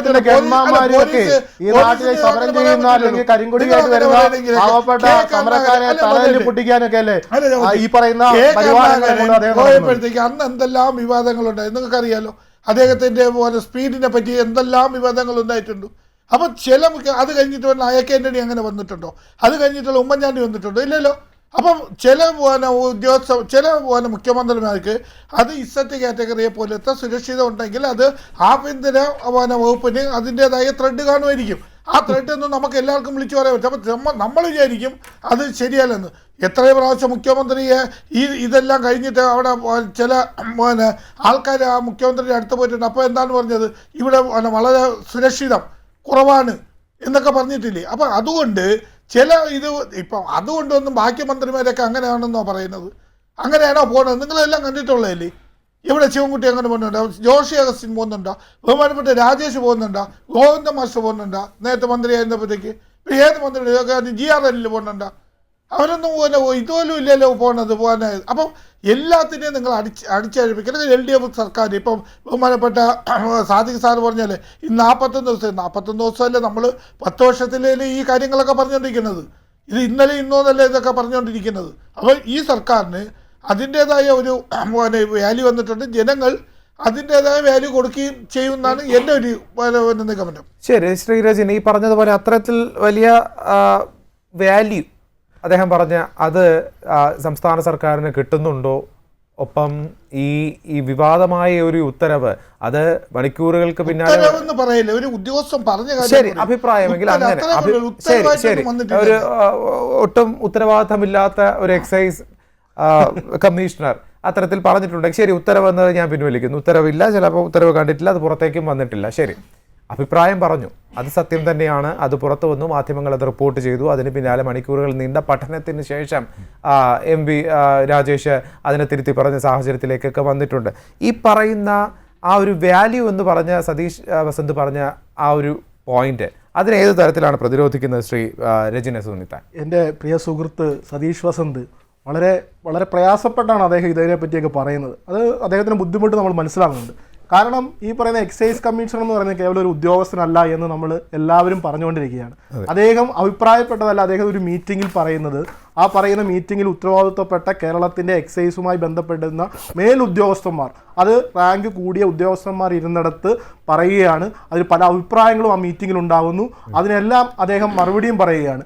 അത് റിപ്പോർട്ട് ചെയ്ത് മാധ്യമങ്ങൾ ജനങ്ങളിലേക്ക് എത്തിക്കുന്നു. അത് തള്ളിപ്പറയുവാൻ മന്ത്രി തള്ളിപ്പറഞ്ഞു എന്ന് പറഞ്ഞ് മന്ത്രി വൈകുന്നേരം വരുന്നു. ആ ഒരു കാര്യമാണ്, ആ ഒരു നാടകമാണ് സത്യത്തിൽ കേരളത്തിൽ നടന്നത്. ആ നാടകം എന്ന് പറയുന്നത് സാർ ആദ്യം പറഞ്ഞതുപോലെ ഈ പറയുന്ന മന്ത്രി ആവശ്യപ്പെട്ടിട്ടായിരിക്കാം. ഒരിക്കലും എം.ആർ. അജിത് കുമാർ അങ്ങനെ പെട്ടെന്ന് കയറി തീരുമാനമെടുക്കുവാനോ അല്ലെങ്കിൽ സർക്കാരിനെതിരെ നിൽക്കുന്ന ഒരാളല്ല എന്ന് ഈ നാട്ടിലെ ജനങ്ങൾക്കെല്ലാം അറിയാം. ഈ പറയുന്ന CPM-ഉമായിട്ട് ഏറ്റവും അടുത്ത ബന്ധം പുലർത്തുന്ന ഒരു ഉദ്യോഗസ്ഥനാണ് അദ്ദേഹം എന്ന് യാതൊരു സംശയമില്ല അറിയാം. അപ്പോൾ അദ്ദേഹം പറയുന്ന കാര്യത്തിൽ ഈ മന്ത്രിസഭയ്ക്കോ മന്ത്രിമാരോ ഒന്നും അറിഞ്ഞില്ല, അത് അദ്ദേഹത്തിന് മാത്രം ഒരു അഭിപ്രായമാണ് എന്നുള്ള ലാഘവത്തിൽ കാണുവാൻ ആരും ഉദ്ദേശിക്കുന്നില്ല. അത് സത്യമാണ്. പിന്നെ അദ്ദേഹം പറഞ്ഞ ഒരുപാട് കാര്യങ്ങൾ അദ്ദേഹം പറയുന്നുണ്ടായിരുന്നു. ആ ഒരു കാര്യങ്ങളൊന്നുമല്ല. ഈ പറയുന്ന മുഖ്യമന്ത്രിയുമായി ബന്ധപ്പെട്ട് നിൽക്കുന്ന ഈ പരിപാലനങ്ങൾ ഇറങ്ങി പോകുന്നുണ്ടല്ലോ. നമ്മൾ കണ്ടതാണല്ലോ, മുഖ്യമന്ത്രിയുടെ കൂടെയുള്ള ഇടവും വലവും നിൽക്കുന്ന ഗൺമാന്മാർ ഈ നാട്ടിലെ സമരം ചെയ്യുന്ന യൂത്ത് കോൺഗ്രസ്സുകാരുടെയൊക്കെ തലയും നടുവും ഒക്കെ തല്ലി ഓടിക്കുന്നത് നമ്മൾ കണ്ടിട്ടുള്ളതാണ്. എന്നിട്ട് ഈ ഉദ്യോഗസ്ഥരെയൊക്കെ ഏതെങ്കിലും രീതിയിൽ ചോദ്യം ചെയ്യാൻ വിളിച്ചു കഴിഞ്ഞാൽ, ആഭ്യന്തര വകുപ്പ് പോലും ചോദ്യം ചെയ്യാൻ വിളിച്ചു കഴിഞ്ഞാൽ, നോട്ടീസ് കൊടുത്തു കഴിഞ്ഞാൽ പോലീസ് സ്റ്റേഷനിലേക്ക് വരാത്ത ഉദ്യോഗസ്ഥരായിട്ട് ഈ പറയുന്ന സേനയിലുള്ള ഉദ്യോഗസ്ഥർ മാറിയിട്ടുണ്ട്. അവിടെയാണ് ഈ ആഭ്യന്തര വകുപ്പിൻ്റെ പരാജയം. എനിക്ക് തോന്നുന്നു മുൻകൂട്ടി ആഭ്യന്തര വകുപ്പിൽ ഇരുന്ന മേലുദ്യോഗസ്ഥനായിരുന്ന ഈ പറയുന്ന എം.ആർ. അജിത് കുമാർ ഈ ആഭ്യന്തര വകുപ്പിന്റെ പരാജയം കണ്ടുകൊണ്ടായിരിക്കും എക്സൈസ് വകുപ്പിലെ ആളുകളെ മന്ത്രിയെ ഗൺമാന്മാരായിട്ടോ അല്ലെങ്കിൽ മന്ത്രിയുടെ എസ്കോർട്ടിനും വിടാൻ തീരുമാനിച്ചത് എന്ന് പറയേണ്ടി വരും. അപ്പോൾ ആഭ്യന്തര വകുപ്പിന്റെ പരാജയമായി കൂടി ഈ പറയുന്ന തീരുമാനം നമ്മൾ കാണണം. ഈ പറയുന്ന എം.ആർ. അജിത് കുമാർ ഇതുവരെയായിട്ട് നിഷേധിച്ചിട്ടില്ല. ഈ വിഷയവുമായി ബന്ധപ്പെട്ട് എം.ആർ. അജിത് കുമാർ ഇതുവരെ നിഷേധിച്ചിട്ടില്ല. മന്ത്രിയാണ് തിരുത്തി പറഞ്ഞതെന്ന് മനസ്സിലാക്കണം. ആഭ്യന്തര വകുപ്പിൻ്റെ പരാജയമാണ്. ആഭ്യന്തര വകുപ്പിൻ്റെ പരാജയം ഒരുപാട് പറയാനുണ്ട്. ഇന്നും നാളെയും തീർന്നാൽ പറഞ്ഞാൽ തീരാത്ത അത്ര കാര്യങ്ങൾ പറയാനുണ്ട്. അത് ഞാൻ അതിലേക്ക് കടക്കുന്നില്ല. അങ്ങനെ പരാജയപ്പെട്ട ഒരു ആഭ്യന്തര വകുപ്പ് ഉള്ളിടത്തോളം കാലം ഇങ്ങനെയൊക്കെയുള്ള കാര്യങ്ങളുമായി എം.ആർ. അജിത് കുമാറിനെ പോലെയൊക്കെ ഉള്ള ആളുകൾ മുന്നോട്ട് പോകും. എനിക്ക് ഒറ്റ കാര്യം മാത്രമേ പറയാനുള്ളൂ. സതീഷ് വാസു പോലെയുള്ള ഉത്തരവാദിത്തപ്പെട്ട രാഷ്ട്രീയ പ്രതിനിധികൾ ഈ ഇങ്ങനെയുള്ള എക്സൈസ് ഡിപ്പാർട്ട്മെൻറ്റിനെ ഒന്ന് ഒരുപാടങ്ങ് സപ്പോർട്ട് ചെയ്ത് ഒരുപാടങ്ങ് മെഴുകി പറയരുത്. കേരളം അത്ര വലിയ ദുരന്തത്തിൽ നിൽക്കുകയാണ്. ഈ പറയുന്ന രാസലഹരിയുടെ കാര്യത്തിൽ ഇപ്പോൾ നന്ദു പറഞ്ഞതുപോലെ അത്ര വലിയ ദുരന്തത്തിൽ നിൽക്കുന്ന ഒരു സാഹചര്യമാണ്. അത് എക്സൈസ് ഡിപ്പാർട്ട്മെൻറ്റിൻ്റെയും ഈ സർക്കാരിൻ്റെയും കഴിവുകേടാണെന്ന് സമ്മതിക്കേണ്ട അവസ്ഥയിലേക്ക് ഈ സംവിധാനം പോയിരിക്കുകയാണ്. അദ്ദേഹം തന്നെ 60% പറയുന്നുണ്ടല്ലോ, ഉദ്യോഗസ്ഥരില്ല, വാഹനമില്ല. ഏറ്റവും കൂടുതൽ കാര്യക്ഷമമായി പ്രവർത്തിക്കേണ്ട ഒരു ഡിപ്പാർട്ട്മെൻറ്റിനെ പഞ്ഞിക്കിട്ട് അല്ലെങ്കിൽ മൂലക്കിരുത്തിക്കൊണ്ട് മുന്നോട്ട് പോകുന്നതിൻ്റെ കഴിവുകേട് ഈ ഗവൺമെൻറ്റിനും ഈ മുഖ്യമന്ത്രിക്കും വകുപ്പ് മന്ത്രിക്കുമാണ്. അത് യാതൊരു സംശയവുമില്ല. അങ്ങനെയുള്ള ഈ ഡിപ്പാർട്ട്മെൻറ്റ് ഇങ്ങനെയുള്ള തീരുമാനങ്ങളുമായി മുന്നോട്ട് പോകരുത് എന്നാണ് പറയാനുള്ളത്. ശരി, തീർച്ചയായും വളരെ സമയപരിധിയുണ്ട്, അതുകൊണ്ട് മാത്രം ഇടപെടുന്നു. പാനലിസ്റ്റുകൾ നന്ദി പറയുകയാണ്. ഒപ്പം തന്നെ ഈ വിഷയവുമായി ബന്ധപ്പെട്ട് നമ്മൾ ബാക്കിയാകുന്ന ചില ചോദ്യങ്ങൾ ഇത്തരത്തിൽ MP രാജേഷിന് എസ്കോർട്ട് പോകണമെന്നൊരു ഉത്തരവ് വന്നിട്ടില്ല എന്നുണ്ടെങ്കിൽ, അല്ലെങ്കിൽ വന്നിട്ടുണ്ട് അത് തിരുത്തി പിന്നീട് പറയുന്നു. ഒപ്പം തന്നെ ഈ വിഷയവുമായി ബന്ധപ്പെട്ട് എക്സൈസ് കമ്മീഷണർ മാത്രം പഴിചാരിക്കൊണ്ട് നമുക്ക് ഈ വിഷയത്തിൽ രക്ഷപ്പെടാൻ സാധിക്കില്ല. അങ്ങനെ ഒരു ഒഴിഞ്ഞുമാറ്റം നമുക്ക് ഒരിക്കലും അംഗീകരിക്കാൻ സാധിക്കാത്തൊരു കാര്യമായി തന്നെ മാറുകയാണ്. എസ്കോർട്ട് വിഷയം ഇനിയും ഇത് വളരെയധികം ചർച്ച ചെയ്യപ്പെടും എന്ന കാര്യത്തിൽ സംശയമില്ല എന്നുള്ളത് തന്നെയാണ് നമുക്ക് ഈ ഒരു ചർച്ചയിൽ നിന്ന് ഉരുത്തിരിയുമ്പോൾ പറയാൻ സാധിക്കുന്നത് എന്നുള്ളത് തന്നെയാണ്. എന്തായാലും എം.ആർ. അജിത് കുമാർ ഇതുമായി ബന്ധപ്പെട്ടൊരു മറുപടി നൽകും എന്നുള്ള ഒരു പ്രതീക്ഷയിൽ നമുക്ക് ഈ ചർച്ച ഇവിടെ അവസാനിപ്പിക്കാം. എല്ലാ പാനലിസ്റ്റുകൾക്കും നന്ദി പറയുകയാണ്. ജയ് ഹിന്ദ്.